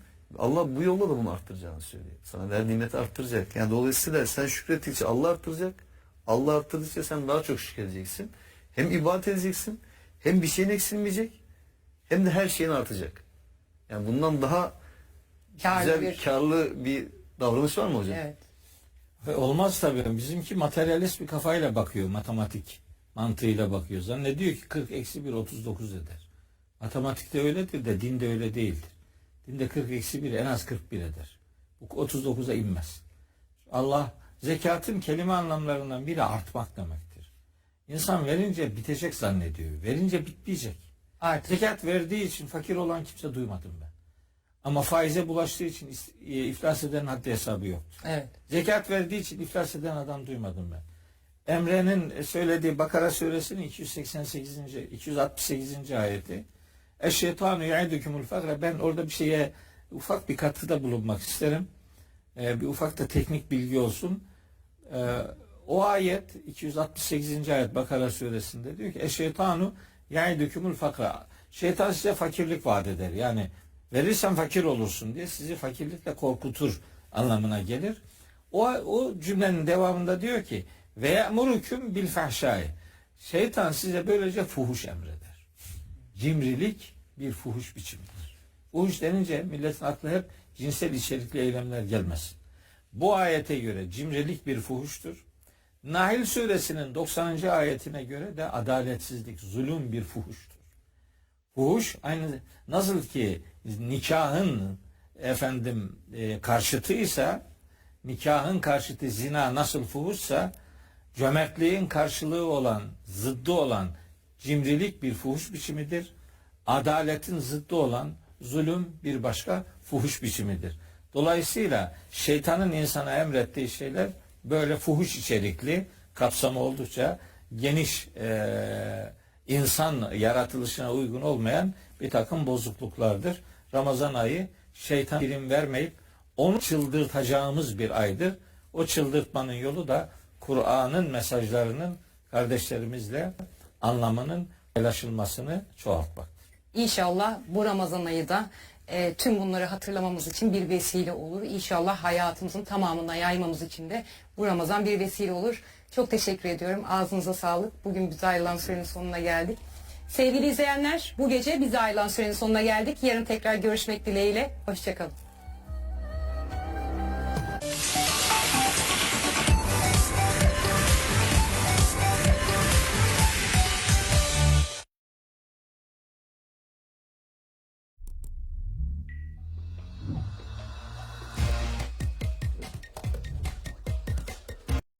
Santim büyüklük var. Ya bu şu demek, bu çocuğun beyni su toplamış. Bu şu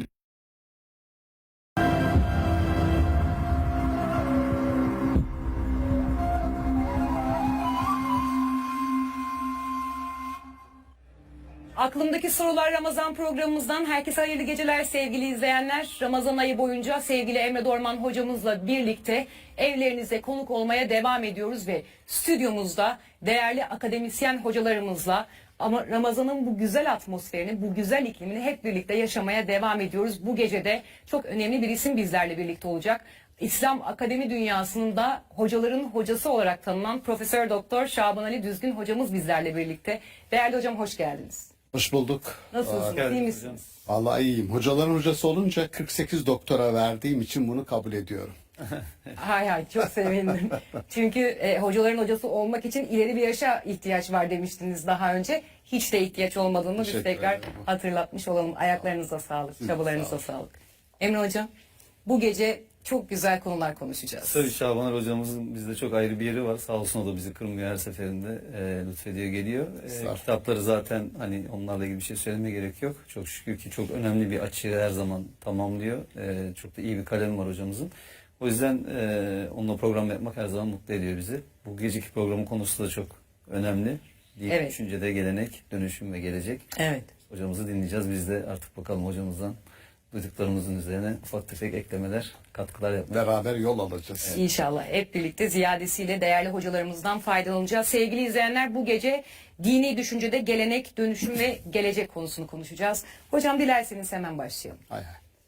Öncelikle dini düşüncede gelenek, dönüşüm ve gelecek ne demek? Bu soruyla bir başlayalım. Ondan sonra da sohbetimiz devam etsin. Bu bizim daha önce edite ettiğimiz bir kitabın adı. Kitap başlığımız.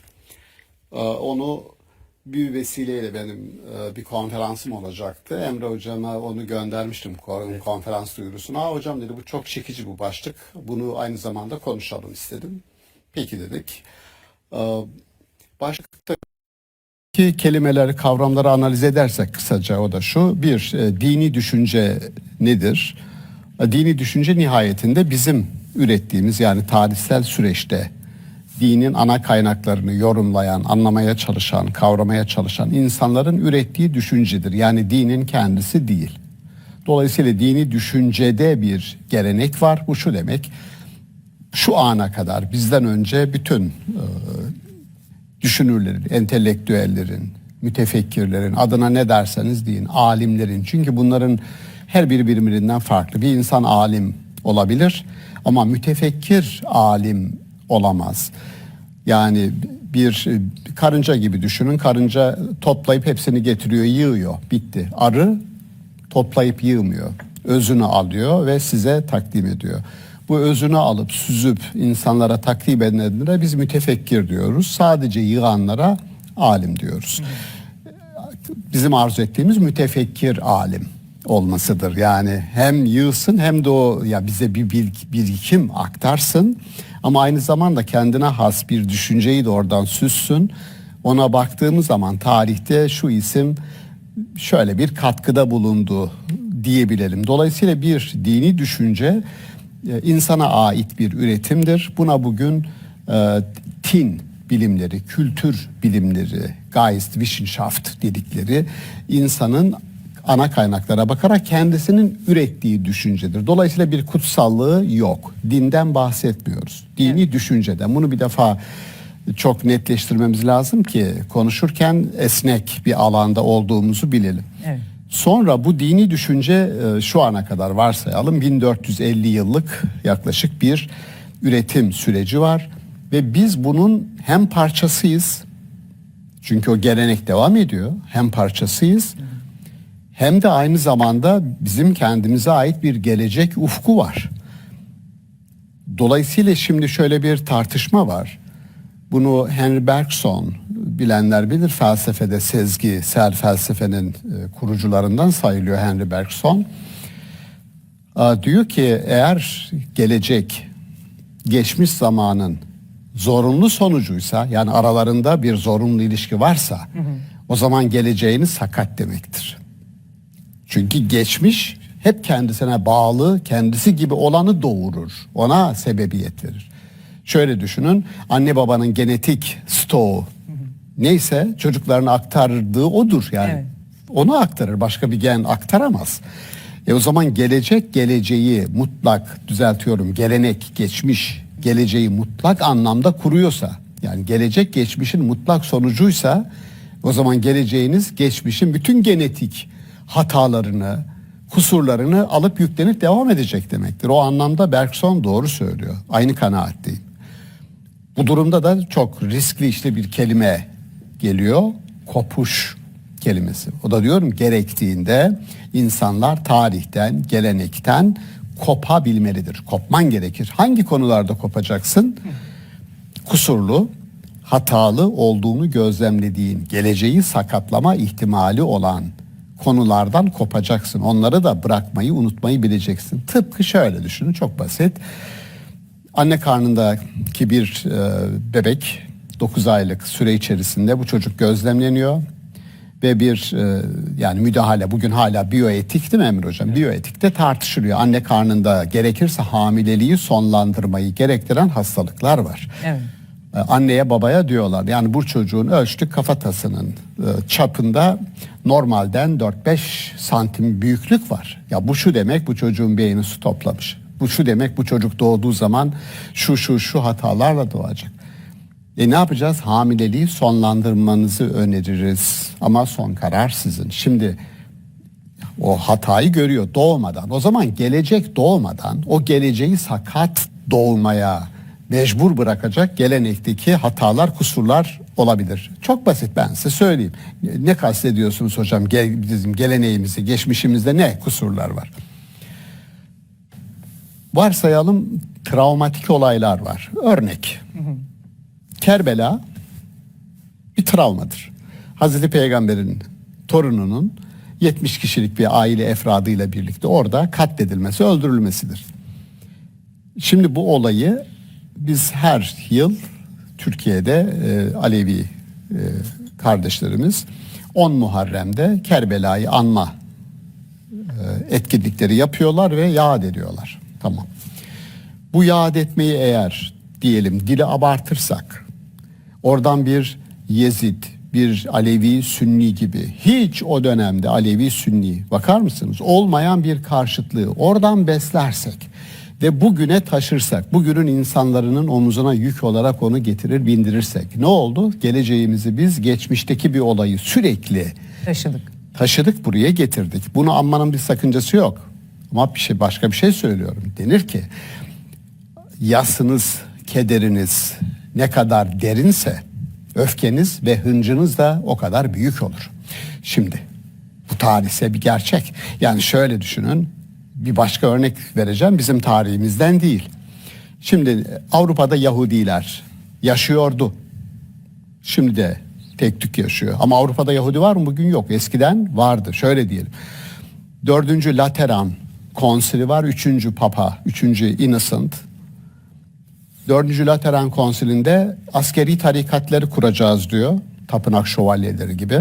Askeri tarikatları kuruyorlar. Peki bu adamların görevi ne diyorlar? Bu adamların görevi Avrupa'da Hristiyanların dışında var olan azınlıkları, iki gruptan bahsediyor. Müslümanlar ve Yahudiler temizleyecekler diyor. Tapınak şövalyelerinin görevi Avrupa'daki azınlıkları temizlemek. Ve Sicilya'nın çoğu Müslümandı. Palermo'nun çoğu Müslümandı. 300 cami desem ben size Palermo'da vardı. 300 cami, inanır mısınız? Vardı, çünkü çoğunluk Müslümandı. Sicilya 250 sene Müslümanlar idare ettiler. Peki bugün 2-3 cami, küçük mescit durumunda var. Onun dışında işte durumunu biliyorsunuz. Peki 1290 yılında İngiltere'de tek bir tane numune Yahudi bırakmadılar. 1290 son Yahudinin İngiltere'yi terk ettiği yıldır. Peki ne oldu? Niye Yahudilere ve Müslümanlara bu derdiniz ne bunlarla? Yahudilere adamlar şunu söylüyor, Hristiyanlar: siz bizim peygamberimizin, yani İsa'yı, Roma valisine ihbar ederek yakalatıp çarmıha gerilmesine ve öldürülmesine sebep olan adamlarsınız, öyle mi? O zaman bu tarihi ben unutmuyorum ve bütün geleceği bu tarihin, bu olayın gölgesinde görürüm ve yorumlarım. Benim için sen busun. Görüyor musunuz? Tüm öfkesiyle. Bütün öfkesiyle bulduğu bütün Yahudileri kılıçtan geçirdiler. Yani geçiriyorlar da. Katoliklerle Yahudiler arasında hala o kan davası devam eder. Sadece protestanlar, Amerikan protestanları ve Yahudiler hibrit bir evanjelik dediğimiz yeni bir düşünceyi hibrit olarak ürettiler ve onlar birlikte hareket ediyorlar. İşte şu anda da Amerika'daki en tehlikeli, milletin başını belaya sokacağını düşündüğümüz bir hibrit evanjelik iktidar var. Eskiden beri var. Yani Amerikan sağı hep böyleydi. Şunu söylüyorum: İster Hristiyanlar, ister Yahudiler, ister Müslümanlar, yani bizi izleyen dostlar bir düşünsünler. Her dinin tarihinde inanılmaz olaylar var. Trajediler var. Trajediler var. Ve bu trajedilerle onun ışığını bugüne düşürdüğünüzde geçmişin hayaletlerini bugüne musallat ediyorsunuz. Evet. Bu gerçekten korkunç bir olay. Yani şöyle, 2001'de Amerika Irak'ı işgal ettiğinde şöyle dedi George Bush: biz Babil'de olanların intikamını alacağız. Şimdi insanlara sorsanız, yani bu cümleyi duyan ekranı başındaki insanlar, yani 100 kişiden 99'u şunu demiş olabilir: Babil ne ya, bu ne diyor? Ama kutsal kitabı açtığınızda Babil sürgünü çok meşhurdur Yahudiler açısından. Babil'e sürülmüşlerdir ve duy ey sesimizi Tanrım diye bağıran kadınların feryadı orada çok canlı anlatılır. Bir gün gelecek bizim intikamımızı alacaklar diye bir kadın öbür taraftan feryat eder. Adam da çıktı diyor ki işte o feryadı duyan benim, Tanrı bir aslan gibi kükreyecek ve o kükremenin sesi ta dünyanın öbür tarafından duyulacak. Bu dediğim de Tevrat'ta geçen bir ifade. Ya şimdi sen tarihi al, bugüne getir ve bütün insanları o trajediye ortak et. Yani normalde bir trajedi, bir travma, post travma diye bir psikolojide etkinlik vardır ya. Yani bir insan travma yaşar, sonra onun belirtilerini gösterir, siz de tedavi edersiniz ve unutturmaya çalışırsınız. Evet. Dinlerin tarihi bir anlamda, istenmeyecek şekilde söylüyorum, buna biz de dahiliz, fark etmiyor, uyanık olmamız gerektiğini onun için söylüyorum. Sürekli geçmişteki bir travmaya ve trajediye bugünün insanını ortak etme gibi bir çabası varmış sanki. Ya tam tersini yapın diyorum, kurtarın bu tarihten. Onun için kopuş, gerekirse kopuş, orada Henry Bergson'un sözünü çok önemsedik. Gelecek geçmişin eğer çocuğuysa onun zorunlu bir bağı, bir eklentisi ise zorunlu olarak benim yorumum orada onun genetik stokunu alıp devam ettireceği için oldu mu şimdi? Geçmişte hatalar var, bırakmam, unutmam gerekir, ders almam gerekir. Geleceğe taşıyorum.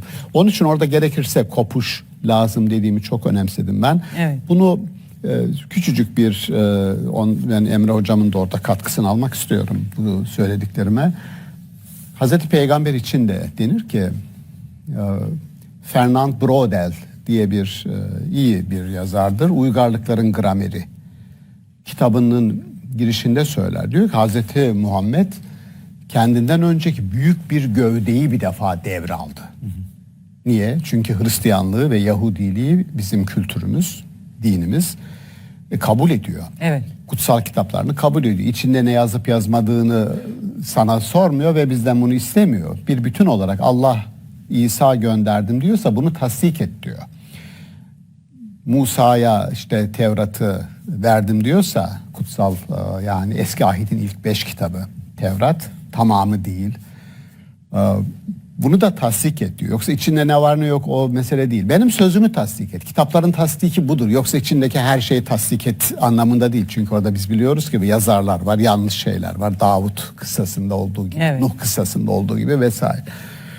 Hülasa, İslam kendinden önceki gövdeleri aldı. Biz bizden önceki gövdeleri alıyoruz. Oradaki şöyle bir sistematik tutumumuz var.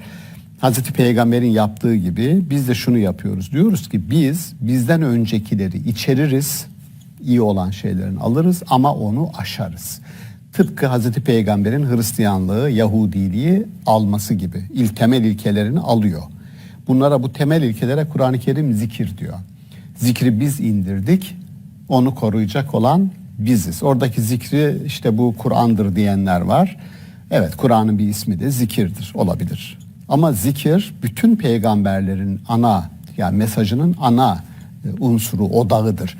Allah'a inanmak, ahirete inanmak, ahlak, yani hayatta sadece sen yoksun, başka hemcinslerin var, başka türler var. Onların da hakkını, hukukunu koruyarak bir yaşam kurmak. Ahlak dediğimiz Evet. bu. Bütün bu ilkeler Nuh'ta da var, Adem'de de var, Hazreti Peygamber'de de var. Ama bunları içerdim. Aşmam gereken ne? Kendi tarihsellikleri içerisinde yaşadıkları, kendi coğrafyalarıyla ilgili olaylar vardır. Beni hiç ilgilendirmiyordur. Onları ben buraya taşımam. Süleyman Mabedi var orada. Süleyman Mabedi Kudüs'te kuruldu. Sen geldin Mescid-i Aksa'yı Süleyman Mabedi'nin bir kısmının üzerine kurdun. Dolayısıyla şimdi benim mabedimin yerine sen mabet yaptın. Ben onu yıkmam lazım diye günümüze taşıdık. geldik bugün kavga ediyoruz. Neden? Mabet. Bu görüyor musunuz? Yani tarihte taşınması gerekenler var. Buna biz ibka, varlığını devam ettirmek diyoruz. Tarihte olup geriden gelenlerin imha etmesi gerekenler var. Kaldırıp atacaksın.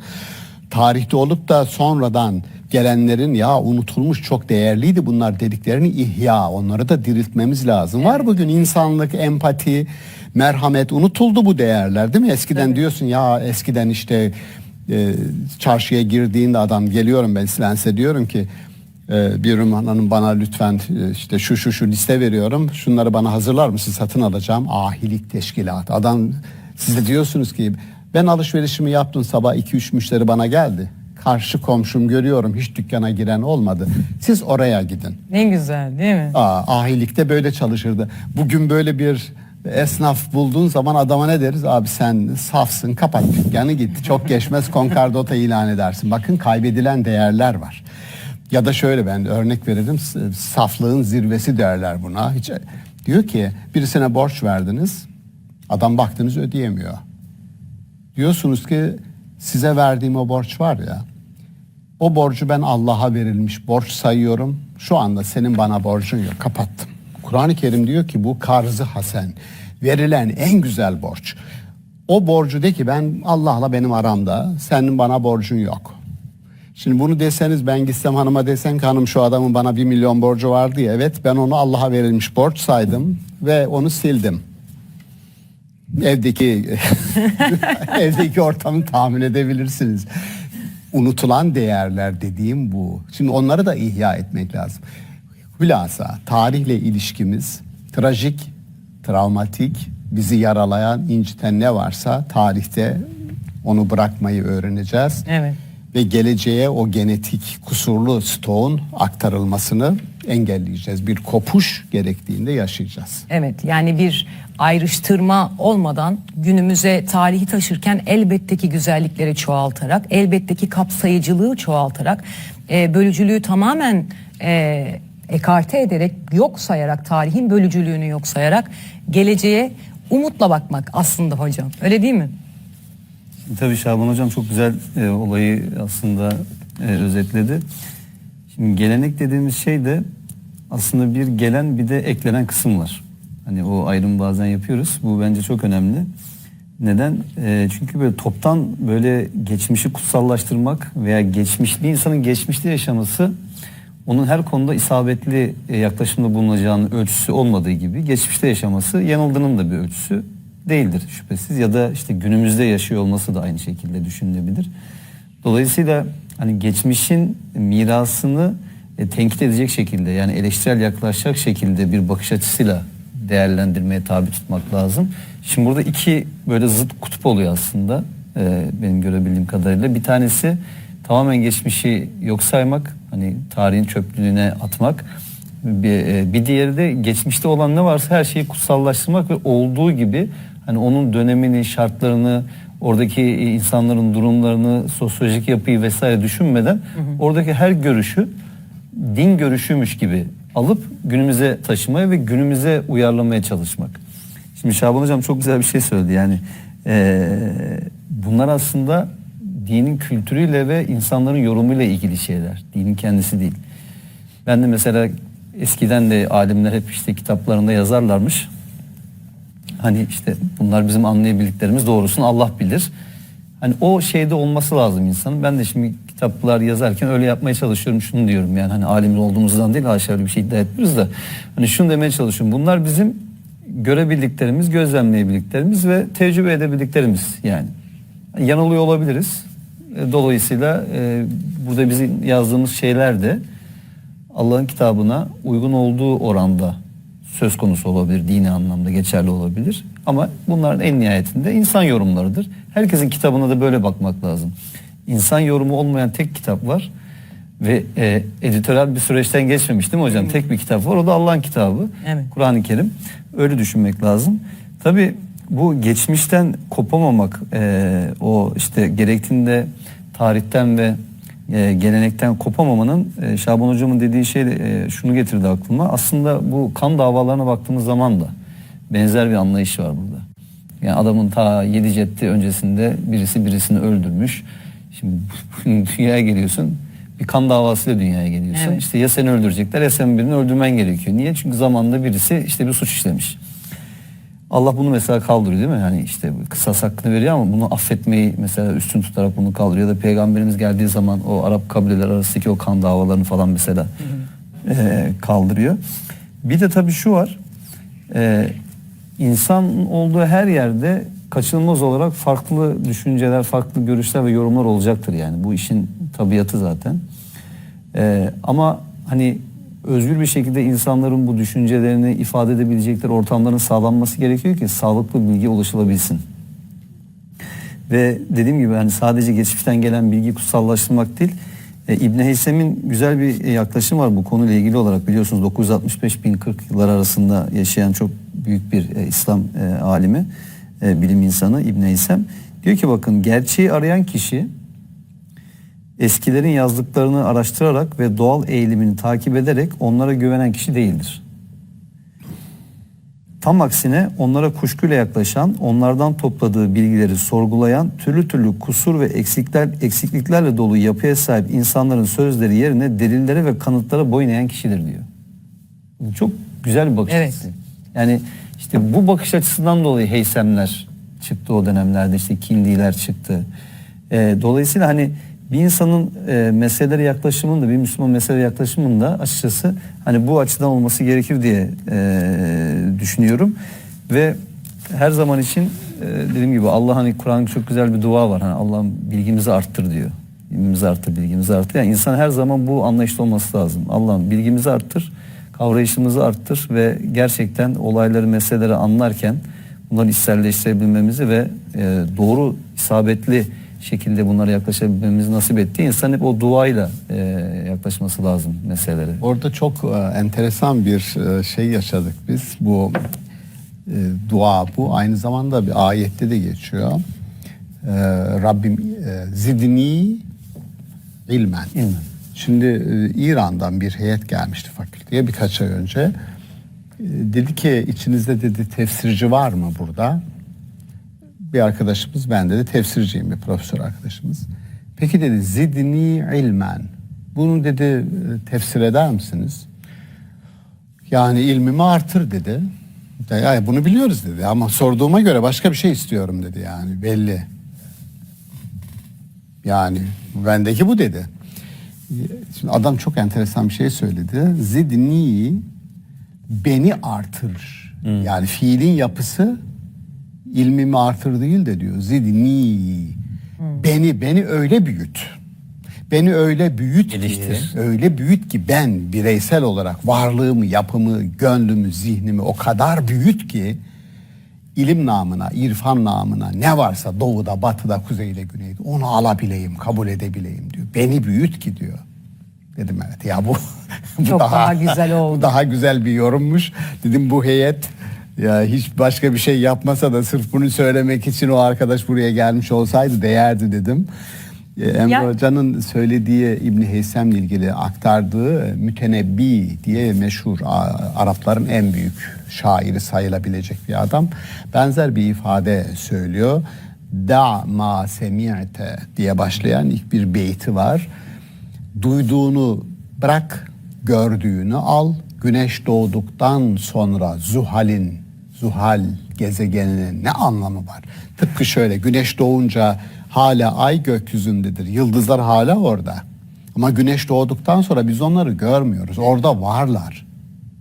Yani gece çıkıp gelmiyorlar. Ama güneş onların hepsini kapatıyor. Şimdi adam diyor ki gördüğünü al, duyduğunu bir kenara koymayı bil.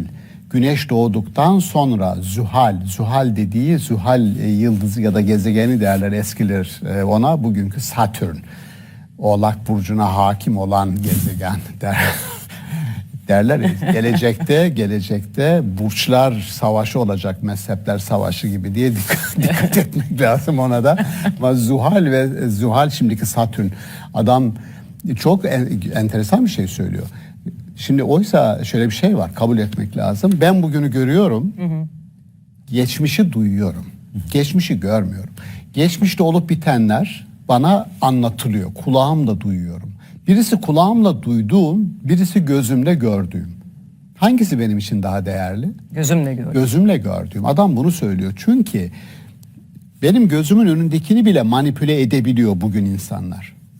Gözümün önündekini bile manipüle ediyor. Ya diyor bu olay böyle, ya o olay öyle değil ama bir kişi, iki kişi, üç kişi bunu söyleyince diyorsun Allah Allah herhalde böyle. Buna Kur'an-ı Kerim Firavun'un sihirbazları diyor. Bazen medya böyle davranıyor. Firavun'un sihirbazları olmayan bir şeyi adamları ya bu böyledir diye inandırıyorlar. Korkunç bir olay. Maalesef. Manipülasyon böyle bir şey. Şimdi gözümün önündekine bunu yapan, geçmişte gözümün önünde olmayan 1000 yıla ilişkin neler yapmaz? Bunu Montaigne denemelerinde diyor ki tarihle ilgili anlatırken Herodot'un diyor tarihini okuyanlar diyor zannederler ki orada anlatılanların hepsi olmuş. Diyor nasıl ya, olmamış mı? Tarihte olanlar çoğu olmamış mı? Şimdi onun için derler ki alem atomlardan değil hikayelerden oluşmuştur. Çok doğru. Şimdi kurmuşsun bana 1000 yıllık, 2000 yıllık, 3000 yıllık tarih. Çünkü resmi tarih diye vakanüvisler var ya adam. Bütün krallar, padişahlar, sultanlar herkes kendisiyle bir tarihçi götürüyor. İşte bizim çok meşhur Katip Çelebi'miz değil mi? Osmanlı'nın en büyük isimlerinden birisi. Sürekli padişahın yanında, divanda adam yazıyor. Gittiği her yere Bağdat'a gidiyor. Bağdat'a götürüyor, yazıyor adam. Şimdi yazdığı şey nedir? Resmi tarih dediğimiz tarih. Bir gözle görülüyor ve ben bugün onu okuyorum. Dolayısıyla o nedir? Bir tür manipülasyondur bütün tarih. Evet. Onun için Mütenebbi'ye kulak verelim. İbni Heysem'e kulak verelim. Kendi dönemleri içerisinden bir kritik, bir eleştiri yapıyorlar adamlar. Yani duyduğun şey olmayabilir. Dikkatli olun. En azından gördüğüme ilişkin bir biraz kesinlik var bugün yani. Elbette. Bu bütünüyle eskiyi Emre Hoca onu güzel söyledi. Ben geleneği önemserim. Köksüzlük derin öksüzlüktür. Katılırım buna. Felsefede Aristo'ya, Eflatun'a, Sokrates'e gittiğimiz gibi ben Maturidi çalışıyorum. Yerine göre İbn Rüşd çalışıyoruz, okuyoruz. İbn Hazm doktora tezi yaptırdım. Ya bütün bu isimler bizim için çok değerli. Bugünü kurdular. Ama bir şey söylüyoruz. Orada kusurlu, hatalı bir şey varsa bunu geleceği sakatlayacak bir genetik stok malzemesi olarak ne olur? Evet. Alıp aktarmayın, bu ayırt etmeyi bilin, söylediğim. Yani aslında tarihe mühürlenme dediğiniz, tarihe mühürlenme durumunun ne kadar sakıncalı olduğundan bahsediyorsunuz. Yani biz tarihe baktığımız zaman biliyoruz ki bir yer fethedildiği zaman önce kütüphaneler yakılır. Oranın tarihi yok edilmeye çalışılır. Dolayısıyla tarih günümüze kadar ne kadar doğru geldi? Anlatılanlar ne kadar doğruydu? Bundan emin olmak elbette ki şu anda bazı testlerle mümkün ama daha önceki dönemlerde emin olmak elbette ki mümkün değil. Dolayısıyla oradan alıp da yanlış bir bilgiyi günümüze taşımak aslında günümüzün felaketi oluyor. Yani şöyle aslında tabii gittiği yere medeniyet götürmek isteyen bizim işte geçmişteki birçok mesela aslında baktığımız zaman örneklere hani onlarda çok fazla böyle bir yakmak yıkmak şey yok. Daha çok böyle Moğol tarzı anlayışlarda vardır. Yani girdiği her yeri talan etmek, yakmak, insanları öldürmek, işte kitapları yok etmek vesaire gibi. Ama burada tabii şeyi de bence hatırlatmakta fayda var az önce konuyla ilgili olarak. Şimdi gelenek dediğimiz şey de insanların yüklediği anlam için nasıl doldurduğu çok değişken aslında. Evet. Şimdi mesela İbn Hazm'dan bahsetti mesela Şaban Ali Hocam. Ne bileyim İbn Rüşd'den bahsetti veya işte Kindi'den, işte İbn Heysem'den. Şimdi mesela Türkiye'de şu anda mesela öyle bir kesim var ki mesela bunu gelenek görmüyor. Onları alim olarak bile görmüyor mesela. Yani adam saymıyor yani. Çünkü onlar için belli isimler var sadece. Ve o isimlerin diyelim ki yazdığı kitaplar böyle neredeyse Kur'an gibi kutsallaştırılmış. Ve gelenek diye kastettiği şey o. Ama aslında bu geleneğin içerisinde, tarihin içerisinde birçok farklı düşünce, görüş var. Belli dönemlerde daha hakim hale gelmiş düşünceler, görüşler var mesela değil mi? Erken dönem Mutezili mesela düşünce çok daha baskın hakim. Sonradan adamların kitapları yakılıyor. Çok tek tük bir takım bilgiler geliyor mesela onlarla ilgili. Ya da erken dönemde haricilerin bazı görüşleri.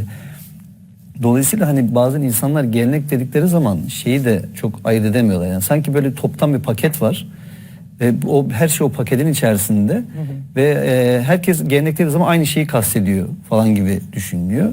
Yani işte İmam-ı Azam şimdi Hanefi mezhebi değil mi? Mesela düşünün en yaygın Müslüman dünyadaki mezhep. Ya bugünkü mesela Hanefi mezhebinin mensuplarının İmam-ı Azam Ebu Hanife'nin düşünceleriyle o büyük beyniyle kendi döneminin çok çok ötesinde anlayışıyla yaklaşımıyla yakın uzaktan bir alakası var mı yani? Asla yok. Yani hiç tanımıyor bile yani nasıl bir insan olduğunu birçok belki Hanefiyim diyen insan Evet, onu. evet. Ama hani sorduğun zaman diyor ki ben işte İmam-ı Azam Ebu Hanife'nin işte düşünceleri, görüşleri. Çok paradoks diyorlar buna. Bir İbn Rüşd paradoksu diye bir şey var Emre Hoca'nın söylediğine. Yani şu büyük isimler diyoruz ya mesela İbn Rüşd çok büyük isim.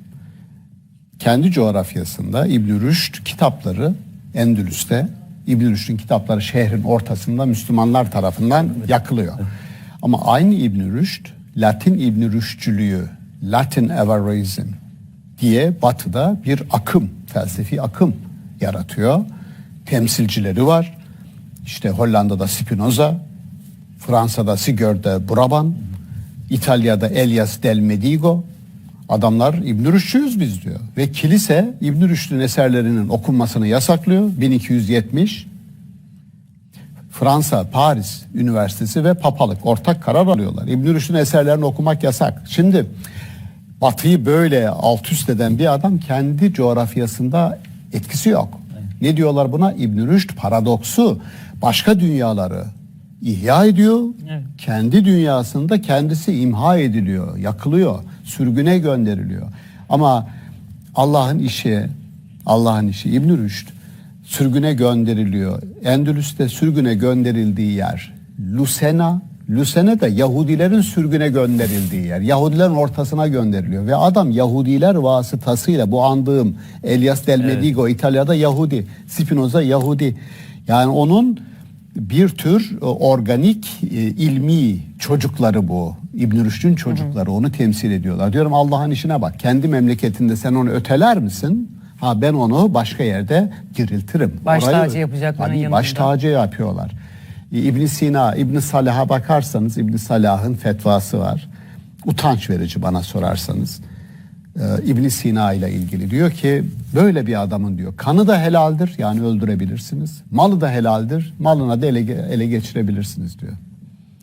İbn Sina gibi bir adam ki İbn Sina batıda tıp bir bedendir. Beden iki kişiden oluşur. Birisi Galen, birisi İbn Sina. Avicenna. Avicenna, yani Batı tıbbı beden olarak bir insan vücudu olarak temsil ediliyor. Yarısı İbn Sina'dır, yarısı Galen'dir.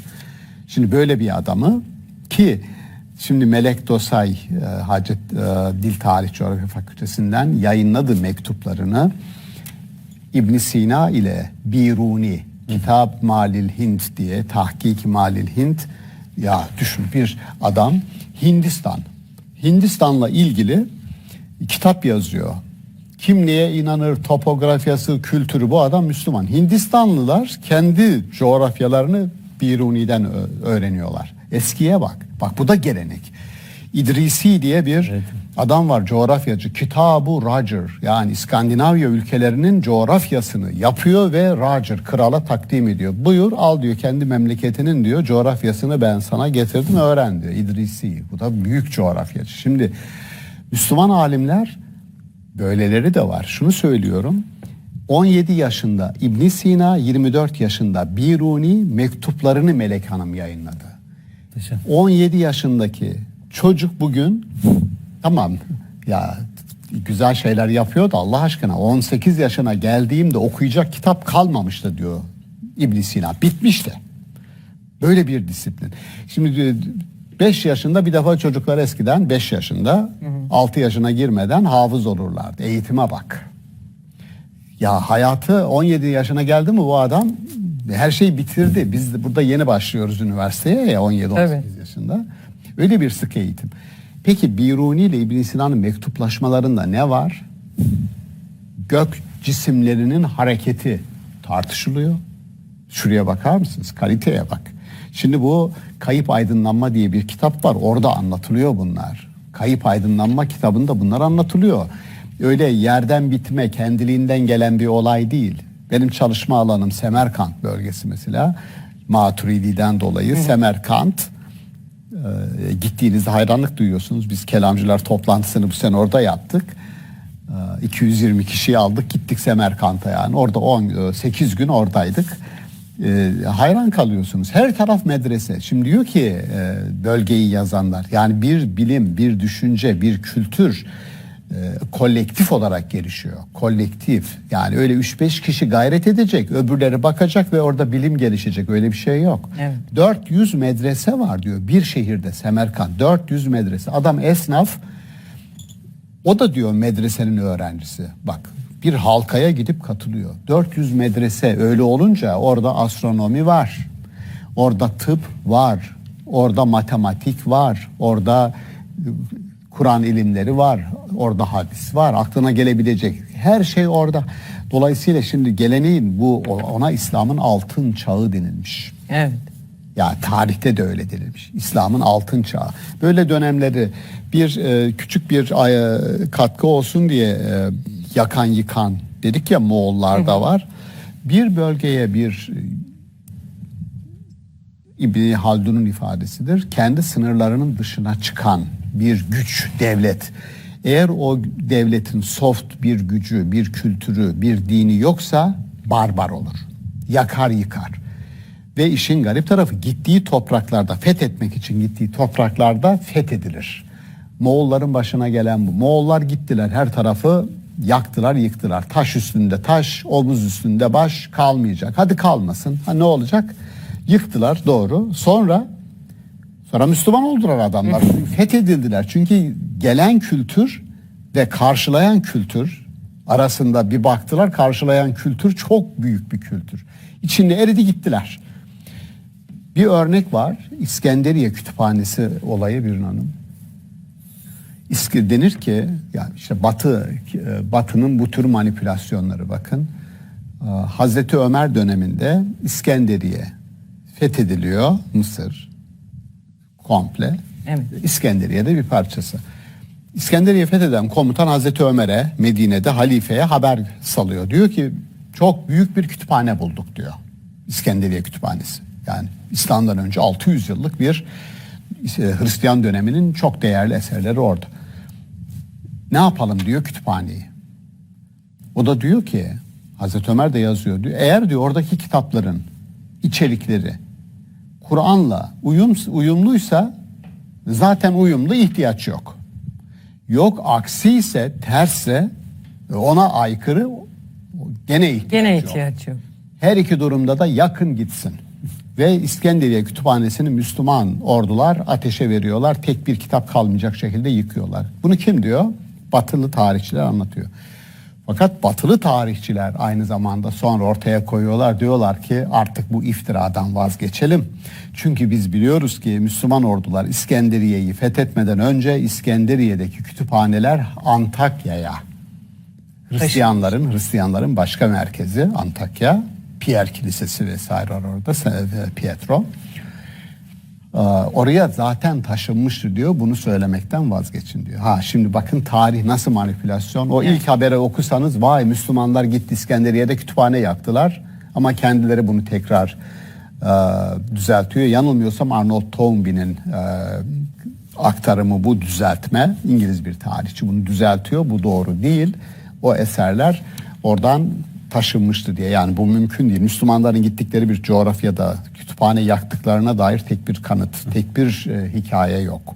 Ama maalesef Moğollar bunun örneği. O söylediğimiz nokta, sizi topraklarınızın dışına çıktığınızda eğer bir hukuk, bir koruyucu kültür korumuyorsa önünüze gelen kadın, masum çocuk, mabet hepsini yıkabiliyorsunuz. Örneği işte Moğollar bunun en kötü örneği. Hocam zaten işte Bağdat'ta Beytül Hikme bunun bence en güzel örneği. Yani hani o dönemde bilinen ne kadar aslında işte bilim kitabı, felsefe kitabı varsa onlar tercüme ettiriliyor Arapçaya. Yani kitaba, bilgiye bu kadar önem veriliyor. Evet. Ve hatta bazen şeyler söyleniyor işte. O kitabı tercüme eden kişi kitabın ağırlığınca altında ödüllendirildi Evet. falan diyor. Şimdi bu tabii neyle alakalı? Hani Harun Reşit, Memun, hani bunların yöneticilerin de aynı zamanda bilime, işte bilgiye, felsefeye, düşünceye verdiği önemle alakalı, finanse ediyor, bu merkezler kuruluyor.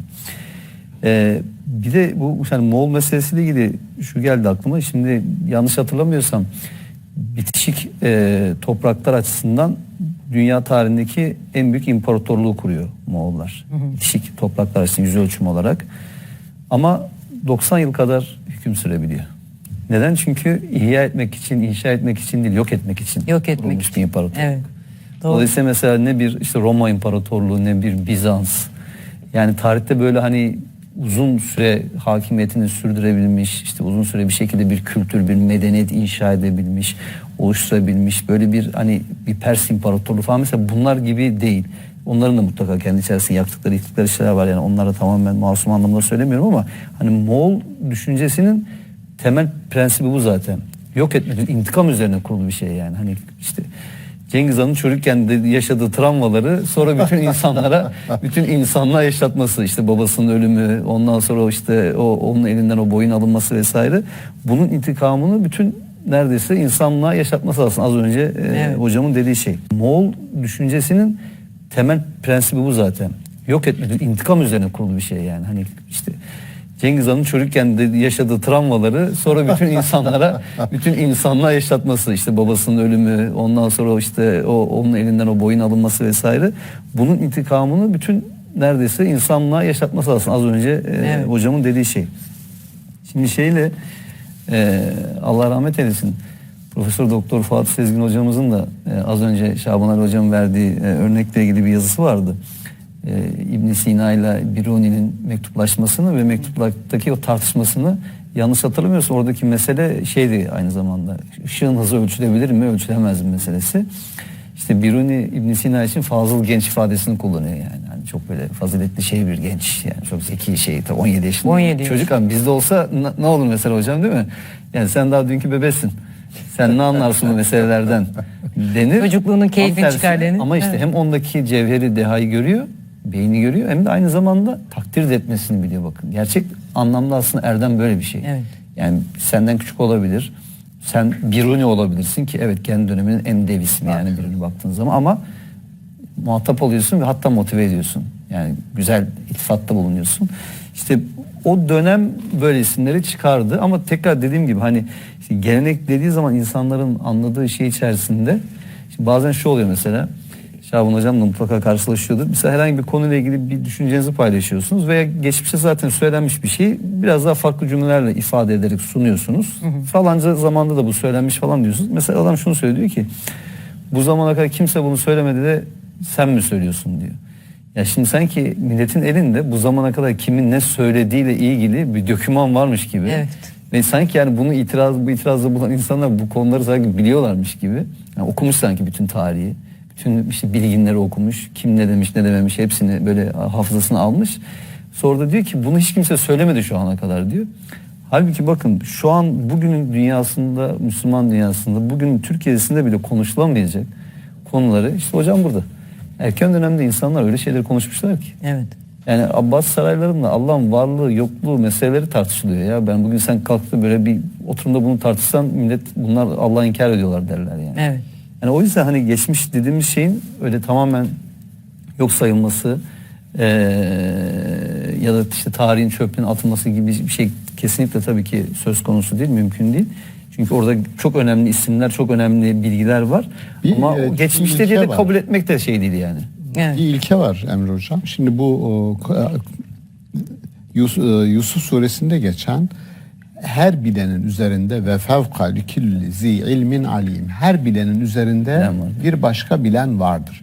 Şimdi bu hem bir olgudur. Her bilenin üzerinde bir başka bilen vardır, bir olgu. Ama Kur'an ayetlerini sadece bir olgu, fotoğraf çekimi değil de bir değer yükleme olarak ben hep anlamaya çalışıyorum. Şu demek diyorum. Her bilenin üzerinde bir başka bilen olmalıdır. Evet. Malı. Yani şu demek, asla size kadar gelen birikimle yetinmeyin. Üzerine bir şey koyun.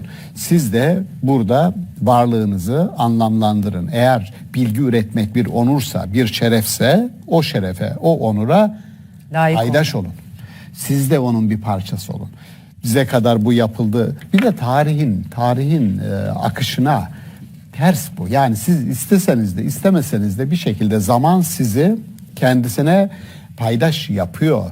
Aksi takdirde sizi tarihsiz ilan ediyor. Deriz ya, ne talihsiz bir başım var. Evet. Toplumlar için de ne tarihsiz bir toplum ya, yazık yani. Öksüz. Tarihin dışına itilmiş. Gerçekten şöyle düşünün, bugün dünyamızda öyle devletler var ki bir gece, varsayımsal yani bir gece Eflatun'un Atlantis diye bir hikayesi vardır. Atlantis, böyle evlerin çatıları bile altından, yani uygarlık, Atlantis uygarlığı, inanılmaz refah içinde yaşamış Atlantis. Peki Atlantis nerede? Atlantis bütünüyle şehir batıyor. Komple. Yani okyanusların bir yerinde diniyor bugün. Atlantis arıyorlar. Şimdi bunun gibi diyorum ki bugün bir devlet, ismi lazım değil, kırıcı olmayalım o devlet için, ama bir gece bütünüyle devlet batsa haberimiz olmaz. Çünkü bir etkisi yok. Bir katma değeri yok dünya için. Ay, ölmüş gitmiş, haberimiz yok. Ama öyle devletler vardır. Başına bir şey gelse, başına gelmez hatta, öksürse bütün millet ya hasta oluyor, ne oldu falan diye. Anlıyorsunuz ki bu çok efektif bir güç. O nasıl oluyor? Öyle durduk yerde olmuyor.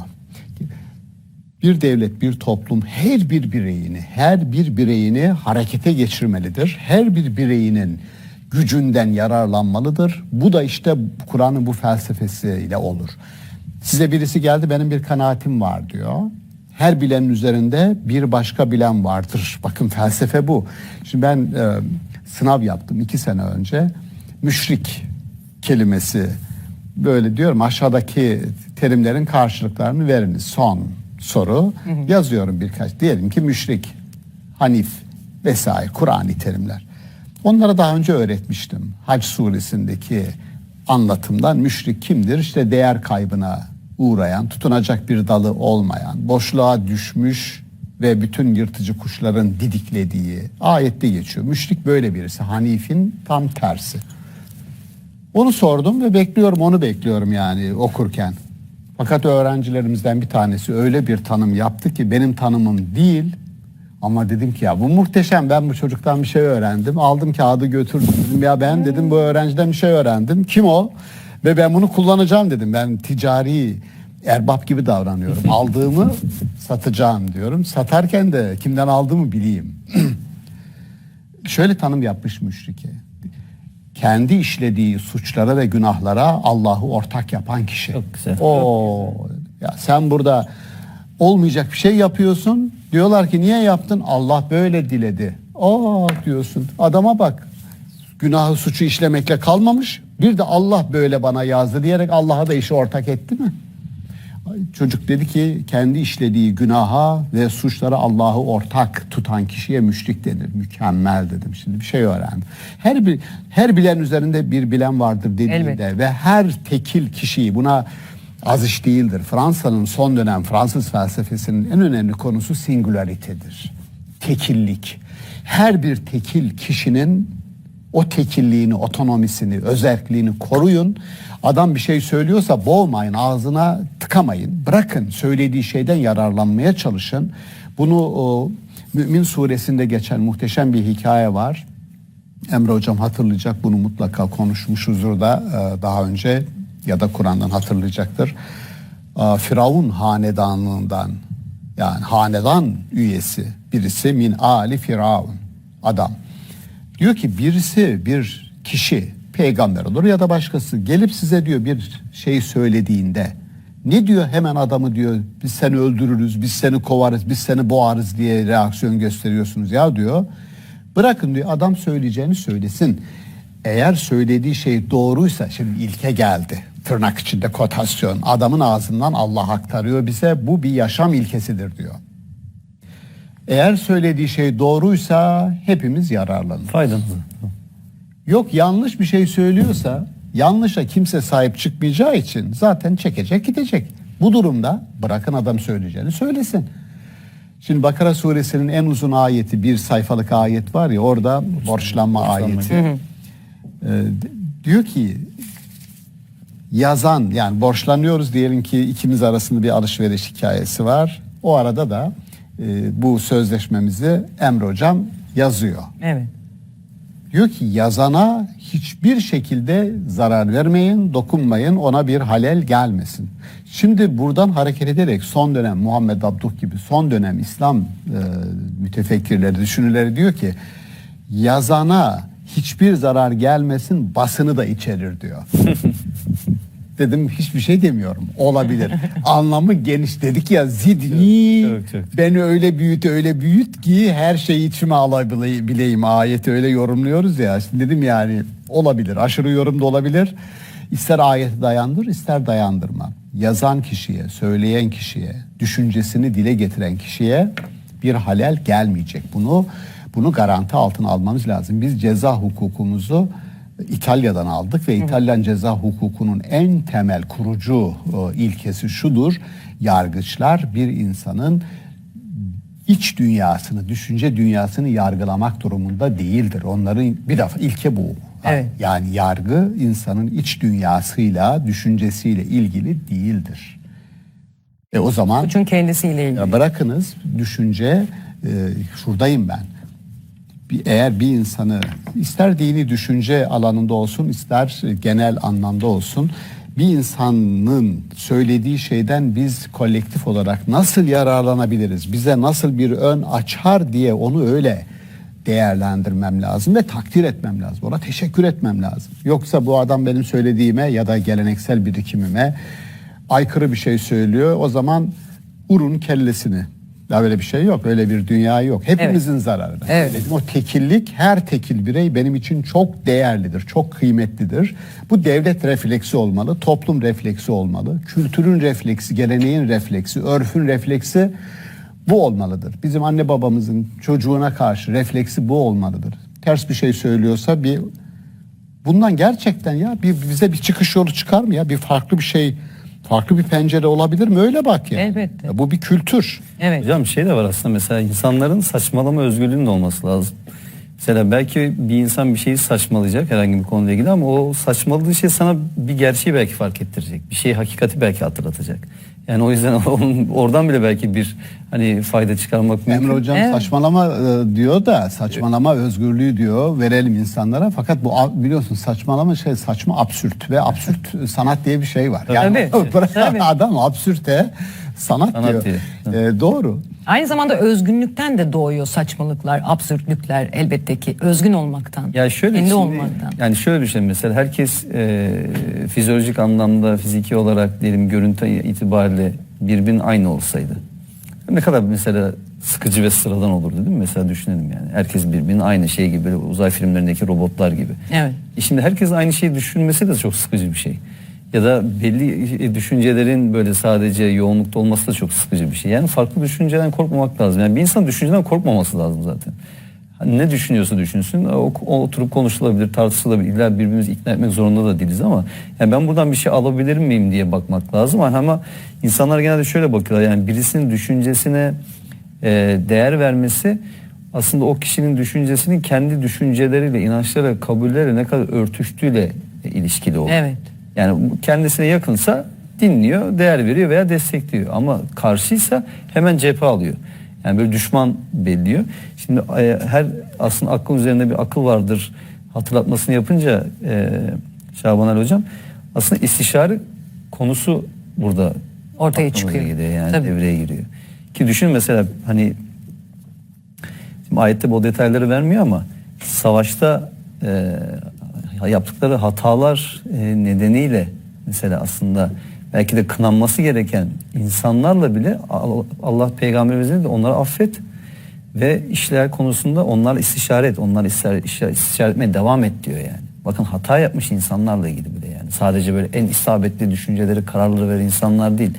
Yani o yüzden Allah peygamberimize bile eğer ki sen istişare et diyorsa, işleriniz istişareyle olsun aranızda diyorsa, yani istişare ihtiyaç duymayacak hiçbir insan yoktur yani. Elbette herhangi bir konuyla ilgili insan bir başkasına pekala danışabilir. Bununla ilgili tek bir sorun yok. Buradaki tek sıkıntı hani felsefedeki o mantık hatalarından da var yani, işte bu otoriteye başvuru mantık hatası dediğimiz mantık hatası. Yani bir kişinin böyle otorite olarak kabul edilip onun söylediği her şeyin referans alınması, söylediği şekli hiç eleştirel yaklaşmadan, yani o söylüyor diye onun doğru olması. Buradaki sıkıntı bu. Yoksa herkese danışılabilir, bir uzmana danışılabilir. Zümer suresinin 18. ayeti var. Hani onlar işte sözü dinlerler ve en güzeline uyarlar diyor. İşte akıl gönül sahibi olanlar onlardır diyor. Demek ki sözü dinleyip en güzeline uymak farklı sözlerin olacağını gösteriyor. Farklı düşüncelerin de olacağını gösteriyor. Ama insan da demek ki onlar arasında ayrım yapabilecek bir kapasitesinin olması lazım. Yani Evet. Hani o Furkan dediğimiz şey var ya, işte hakla batılın birbirinden ayrılma yetisi, yani Allah insana bunu vereceğini söylüyor. İnsanda o olacak ama diğer sözleri de dinleyecek. Onun arasında bir ayrım yapabilme yetkisi olacak, insana yetisi olacak. Evet, yani her sözü dinleyeceğiz. Yine sözün en güzeline uymak için Kur'an'ı referans alarak bu doğru mudur, değil midir? Kur'an'ın süzgecinden geçirerek onu kendimize bir ilke edineceğiz diyebiliriz. Peki birazcık da insanın hallerini konuşalım istiyorum hocam. Şimdi insanı konuşuyoruz ama bir de insanın kaygı, korku ve umut içinde olduğu haller var. Bir Müslümanın gerek ibadetlerinde, gerek imanında, gerek inancında hem korkuya hem de umuda yer vermesi gerektiğini biz biliyoruz. Biraz bunu açalım mı? Hay hay. Bu yine Kur'an üzerinden gidelim çünkü bir hem tekil olarak her birimizi, hem her birimizden oluşan toplumları, milletleri, bütün halleriyle, yani tarihteki bizim bilmediğimiz diyelim işte insanlık için yaklaşık 300 bin yıllık bir tarihlendirme yapıyorlar. Yani bu insan türü ne zamandan beri bu gezegende var? İşte 300 diyen var, 200 diyen var ama çok değil aslında. Yani 4,5 milyar yıllık bir ömrü gezegenimizin var diyorlar. 4,5 milyar yılda 200 bin, 300 bin yıl Lafı olmaz. lafı olmaz yani. Ama bu geleneği de 200-300 bin yıllık bir insan hikayesini bilen ve bu hikayenin nereye gittiğini adım adım takip eden bir varlık bize bu konuda bir bilgi veriyor. Yani insan hayata her bir düşünelim, korkularımız var. Bu korku kendi ailemizle ilgili olabilir, kendimizle ilgili olabilir. Yani bu hayata bir defa size tek bir defa verilen bir şans. İkincisi yok bunun. Ve burada bu hayatın yöneldiği bir amaç var. Hep tartışılmıştır. Yani burada niye varız kardeşim? Mutlu olmak için diyor. Eudaimonia. Aristo'nun o büyük şeyi. Mutlu olmak için var. Güzel, tamam, iyi. Mutlu olmak için ne yapmam lazım? Bir de mutluluk nedir? Yani mutluluk ne? Mutluluk nedir? Mesela bugün buraya geldik, birlikteyiz. Çekim yapıyoruz. Ramazan'da bir dostlarla bir paylaşımımız olacak. Bu bizi mutlu ediyor. Bu da bizi mutlu ediyor. Evet. Tamam. Sonra buradan çıktık, güzel bir yemek yiyeceğiz. O yemek de bizi mutlu ediyor. Ben Ankara'ya döneceğim, çoluk çocuğuma kavuşacağım. O da beni mutlu ediyor. Mutluluk, bin türlü mutluluk var. Hangisi gerçek anlamda mutluluk? Yani hayatın amacı mutlu olmaktır. Tamam da hangi mutluluk? Mutluluk nedir? Mutluluk nedir? Dolayısıyla bir anlamda korkularımdan uzak olmak. Yani bir hastalık geçiriyorsunuz. Bir ameliyat oluyorsunuz. O arada biraz da böyle pimpirikli biriyseniz bu beni öldürür diyorsunuz. Öyledir yani. Adam öksürmeye başlayınca eyvah bu aşağı inecek. Zatürre olacağım. Ondan sonra entübe edilir. Ben bir ay içinde giderim diyor. Gideceği yoksa da gidiyor giden. Böyle bu bir insan hali. Sonra bundan kurtuluyor. Mutlu oldum diyor. Bu aslında hiçbir şey elde etmedi. Ama bir korkudan kurtulduğu için, bir kaygıdan kurtulduğu için mutlu oluyor. Yani ya bir şeyi elde ederek mutlu oluruz ya da bir şeyden kurtularak mutlu oluruz. Yani bin türlü mutlu olma hali var. Onun için hayatın amacı neydi? Bu soru çok esaslı bir soru. Oradaki korku, kaygı, umut, yani insanı hayata bağlayan ya da insanı hayattan Are you suffering from a wound on your lower leg that has been open for months and just won't heal properly? Then you probably know it's a leg ulcer. The wound simply doesn't heal despite intensive wound care and wearing compression bandages. In medical terms, leg ulcers are also called ulcus cruris. If you suffer from a leg ulcer, then taking part in the leg ulcer study could be a new treatment option for you. This Europe-wide study is currently investigating a new treatment approach, a cell-based investigational drug with wound healing and anti-inflammatory properties. Previous study results show that the new investigational medicine supports wound healing. In the best case, the ulcer completely healed. All necessary study treatment and travel expenses will be covered. If you are suffering from a leg ulcer, there's a good chance you may participate in the study. All that you need to do is click on the link below and find out on the website. It's commitment free.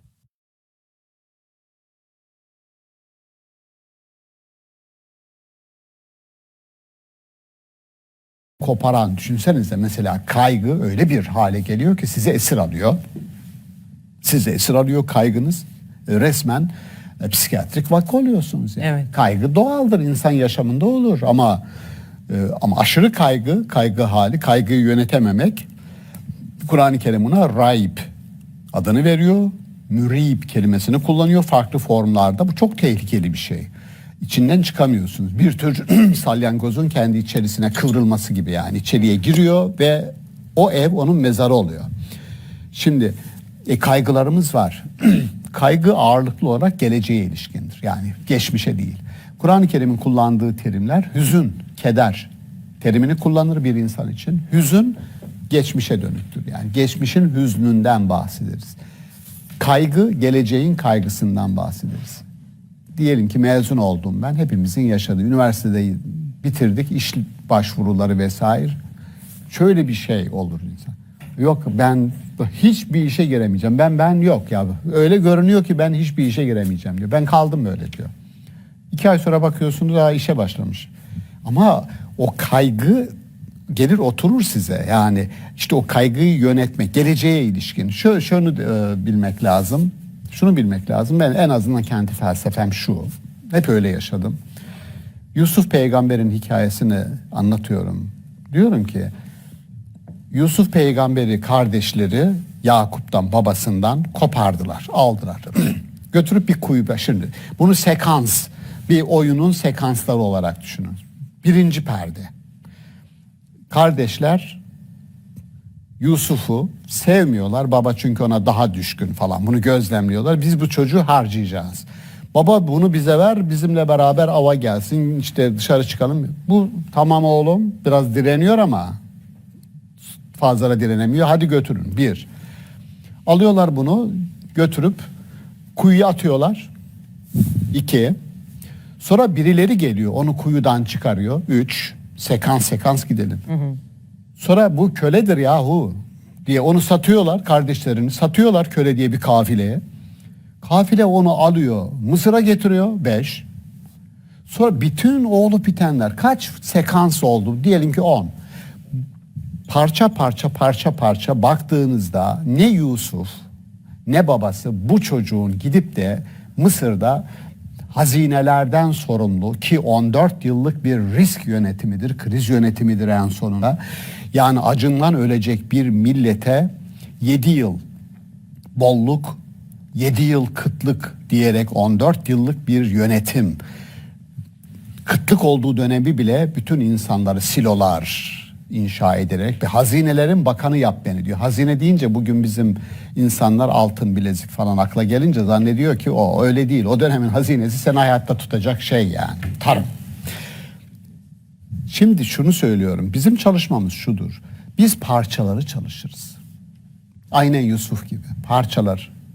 Bu parçaların bütünlenip de bize nasıl bir yaşamı vereceği, onu biraz da Allah'a havale etmek lazım. O tevekküldür. Çünkü o bütünü gerçekten biz göremiyoruz. Yani çalıştığımız ama bütün parçaları biz biliyoruz. Bakın saydım. Bütün bu parçaların götürüp de Yusuf'u bir milletin, Mısırlıların hayatında gitti orada çok bakan oldu. Mesele bakan oldu değil. Hazine bakanı oldu. Mesele o değil ya. Mesele bir milletin hayatında tarihte örnek olarak gösterilebilecek bir erdem abidesi, bir güvenilir insan olarak o milletin hafızasında yer etmesidir ve bizim önümüze bir örnek model olarak, bir prototip olarak konulmasıdır. Evet.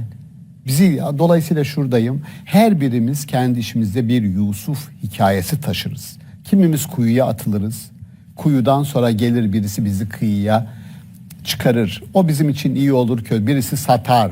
Herkesin satıcısı var, yok mu?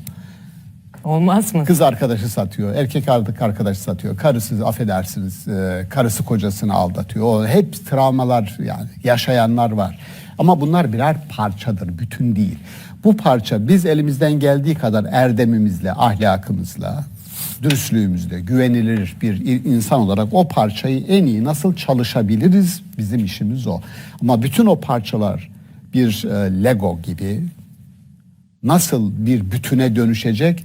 İnanan bir insanın hayatında Allah'a böyle bir bütünü gören ve en hayırlısını onun için irade eden bir varlık fikri eğer yoksa bir insan varsa ona bir rol atamamız lazım. Benim yaşamımda diyorum ki tekil olan parçaları ben çalışıyorum ya Rabbi. Buradan o hayırlı bir bütünü çıkarma konusunda benim arzum var. O konuda en iyisini sen görüyorsun, biliyorsun. Şimdi dolayısıyla orada Gerisini bizim ona bırakıyorsun. kaygılarımız var. İnsan kaygılı varlık ama şunu demesi lazım inanan bir insanın. Yani ben acımdan öleceğim, hiçbir işe giremiyorum.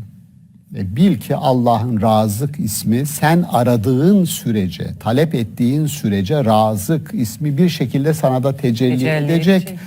Ama o adımı at. O çabayı felsefemizde göster. vardır. Eğer insan çok iyi bir şeyi arzu eder ve o yönde gayret gösterirse Allah da onun arkadan böyle destekçisidir. Ona tevfik, başarı, muvaffak nasip etmek derler. Birisi de kötü bir yola girerse şunu diyebilir: ya baktım burada bir sürü insan var ve ben de azıcık kötülük de ben yapayım yani. Yani bu kadar iyi insanı dolandıracak bir sahtekar lazım. O da ben olayım diye birisi diyebilir. Ayrı bir yol tutabilir. Allah diyor ki bizim kültürümüz, İmam-ı Azam bu tanımlamayı ilk yapanlardan, Allah da onu kendi haline bırakır diyor. Engellemez yani. Evet. Kötü yola gire, ya sen de benim kulumsun, girme oraya, gel bu tarafa demez. Kötü yola gireni kendi haline bırakır. İyi yola gireni ise başarıya ulaşsın diye arkadan destekler diyor. Ayet diyor hocam zaten iyi olanı da kötü olanı da kolaylaştırırız diyor. Evet. Yani bitti yok. Hangisini yapmak istiyorsa sen Allah istiyorsun kolaylaştırsın. ama biz şöyle diyoruz, ya benim diyorum ya, olması gerektiğini düşündüğüm hayatı ana aktif aktör, efektif, etkin varlığı benim. Ben istersem Allah'ın iradesi de beni desteklemek üzere geliyor. Ben istemezsem, beni seçip de sen istemesen de ben seni çok sevdim, destekleyeyim demiyor. İhdina sıratal müstakim Fatiha'daki ihdina sıratal doğru yol talebi bizden gitmelidir ki o talep olmalıdır ki oradan sana bir destek gelsin. Dolayısıyla bunu niye söyledik? Kaygı geleceğe dönük olarak her birimizin yaşamında bir yeri karşılığı olabilir farklı dozlarda. Evet. Ama onun bize esir olmaması için o yaşama, gelecek yaşama bir ortağı, her şeyi bilen, her şeye gücü yeten bir ortağı yani Allah'ı katmakta yarar var. Kaygı düzeyine düşürmek için. İndirmek için. Yani Burada hocam bir de aslında herhalde şu var. Aslında bütün bu duygular çok insani duygular. evet. Yani mesela korku başlı başına düşündüğümüz zaman hiçbir şeyden korkmadığınızı düşünseniz yani zaten doğal olarak doğada hayatta kalamazsınız mesela. Evet. Değil mi? Yani işte eski dönemde çağlarda yaşadığınızı düşünün, vahşi hayvanlar geliyor falan böyle bakıyorsun yani sanki kedi geliyormuş gibi karşısında.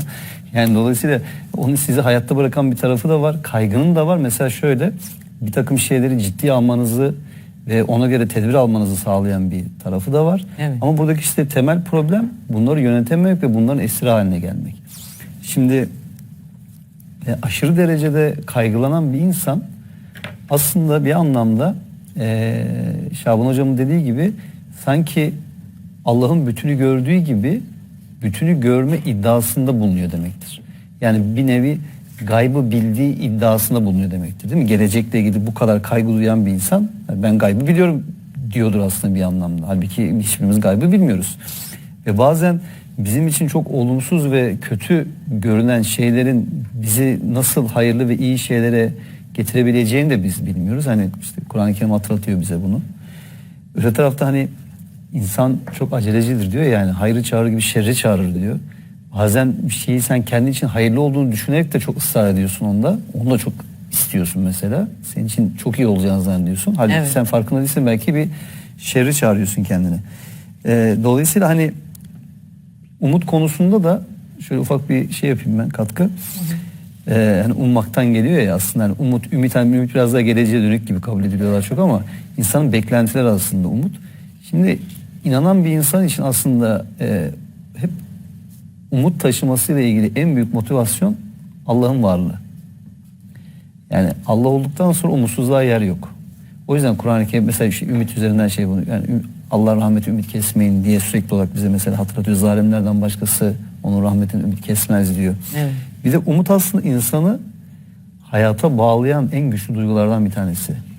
Yani en zor durumda şartlarda bile düşünün ki mesela insanlar esir kamplarında ya da savaşların ortasında hala bir şekilde bir umut taşıyorlarsa eğer hayata tutunmaya ve hayatta kalmaya çaba gösterebiliyorlar. Ama tamam artık ben buradan kurtulamam deyip kendini bıraktığı anda zaten hayatta kalması da mümkün insanın. değil. Evet. En zor durumda bile aslında insanın motivasyon kaynağı o yani. İçinde taşıması gereken bir şey. Bir de bazı dilciler şey diyor ya hocam bu yani iblis kelimesiyle ilgili olarak hani umudunu kesen, umudunu yitiren diye onu tarif ediyorlar. Hani bir insan aslında umudunu yitirmesi onu iblisleştirir demek ki. Yani artık tamam benim affedilmem mümkün. Şeytanlaştı. Veya bir şekilde ben ne yapayım o zaman Allah'ın dost doğru yolunu kurulup insanları saptırmaya çalışayım ve onları şu kadar bulamasın Allah. Bir ceza yiyeceksem hak edeyim yani. Bari onun hakkını vereyim. Hakkını vereyim şeyinde aslında baktığımız zaman. Şimdi şeyle ilgili de Hazreti Yusuf'la ilgili Şaban hocam hatırlatınca aklıma birkaç şey geldi. Şimdi Hazreti Yusuf'un kıssası gerçekten çok fazla ders çıkartacağımız Evet, örnekler var. Gerçekten çok muhteşem. Hocam da sekanslardan bahsedince çok güzel bir dizi film konusu aslında böyle. Muhteşem bir şeyi var onun. Tabii Emre hocam da bu sektörde hızlıca yürüdüğü için yakalıyor İnşallah muhakkak. bir gün hep bir şeyindir. Yani bir Hazreti Musa'nın o hani çocukluk evresinde annesinden kopması vesaire o çok güzel böyle bir hikaye şeyi. Teması şeydi Hazreti Yusuf konusu da. Şimdi günümüzde insanlar hep dikkat ederseniz bir konuda belli bahanelerin arkasına sığınıyorlar. Mesela hep şunu söylüyorlar. Diyor ki işte çocukluk travmaları. Çok bir şey anda popüler yani herkes. Evet. Ben neler yaşadım siz biliyor musunuz benim neler yaşadım. Doğrudur yani çok zor şartlarda hayatlar yaşamış insanlar var. Ama bu insanın geleceğe dönük yapacağı veya şimdiye yönelik yapacağı şeylere bir bahane olmamalı. Evet.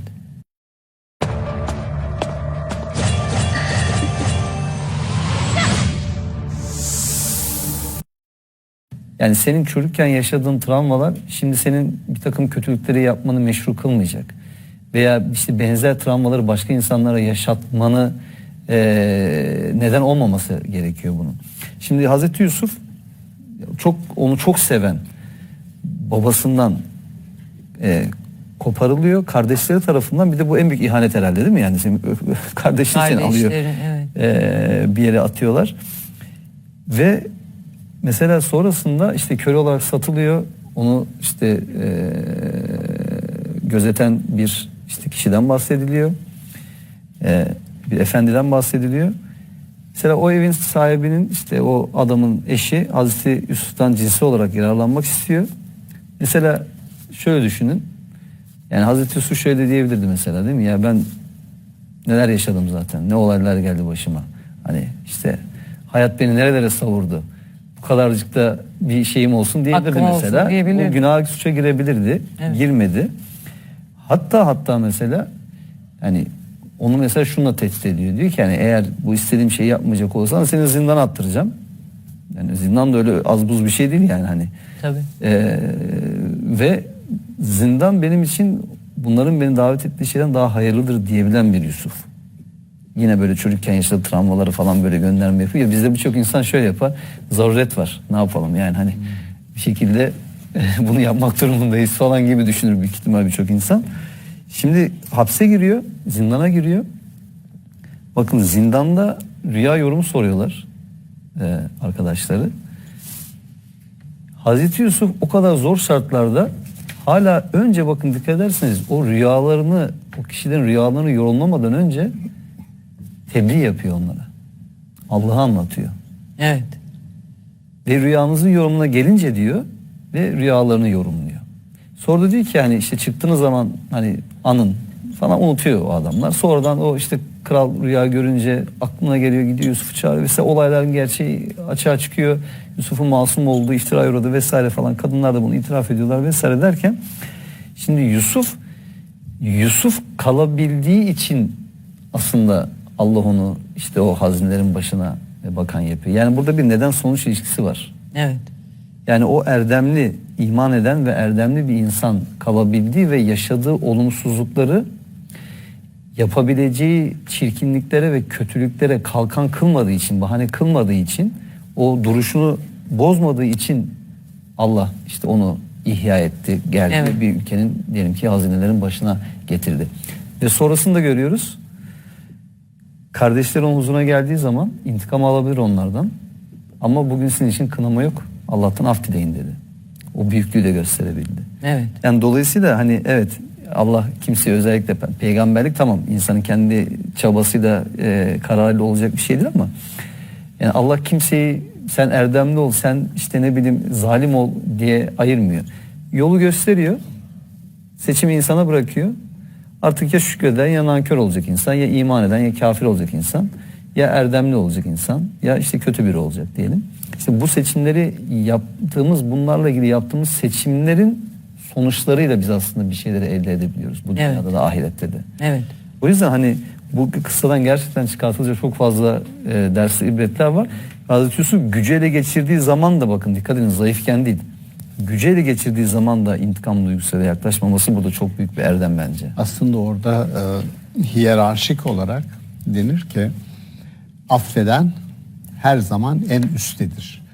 Yani birisini affettiğiniz zaman şöyle düşünün, trafikte birisiyle tartıştınız ve adam çok affedersiniz ağzını bozdu. Adam zaten şöyle düşünün yani adam ya işinden kovulmuştur ya o gün çok kötü belki iflasın eşiğindedir. Tamam, son patlama noktası, siz sebep oldun ve patlatıdan bir şey söyledi.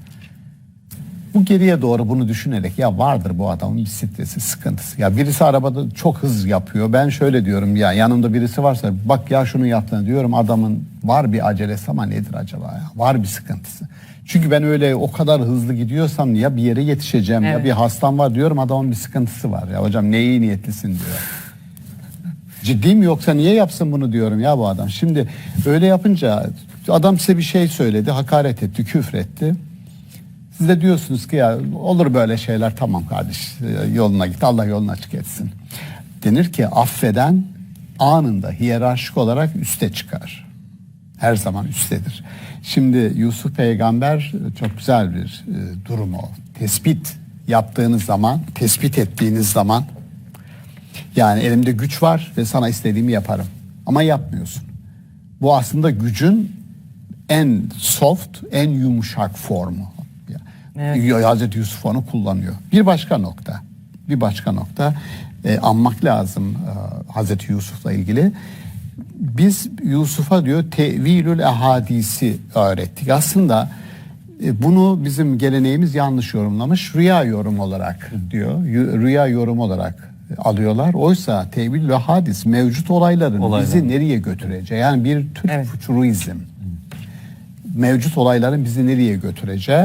Bunu Yusuf'a öğrettik diyor. Bir devleti yöneten erk sahibi insan rüya yorumlamayla ilgilenmez. Neyle ilgilenir?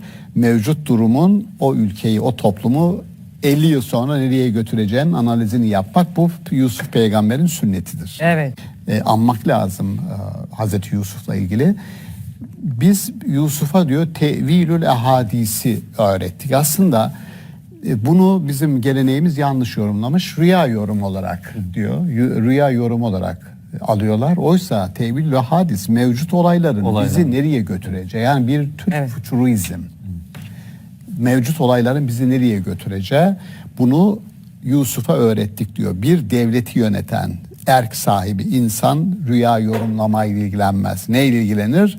Mevcut durumun o ülkeyi, o toplumu 50 yıl sonra nereye götüreceğinin analizini yapmak, bu Yusuf peygamberin sünnetidir. Evet, çok güzel. Ağzınıza sağlık. Değerli hocam, çok teşekkür ediyorum. Emre hocam, size de çok teşekkür ediyorum. Teşekkür ederiz. Biz ayrılan sürenin sonuna geldik. İnsana dair vaktimiz dahilince konuşmaya çalıştık. İnşallah faydalı bir yayın oldu. Sevgili izleyenler, bu gece de biz ayrılan sürenin sonuna geldik. Yarın tekrar görüşmek dileğiyle.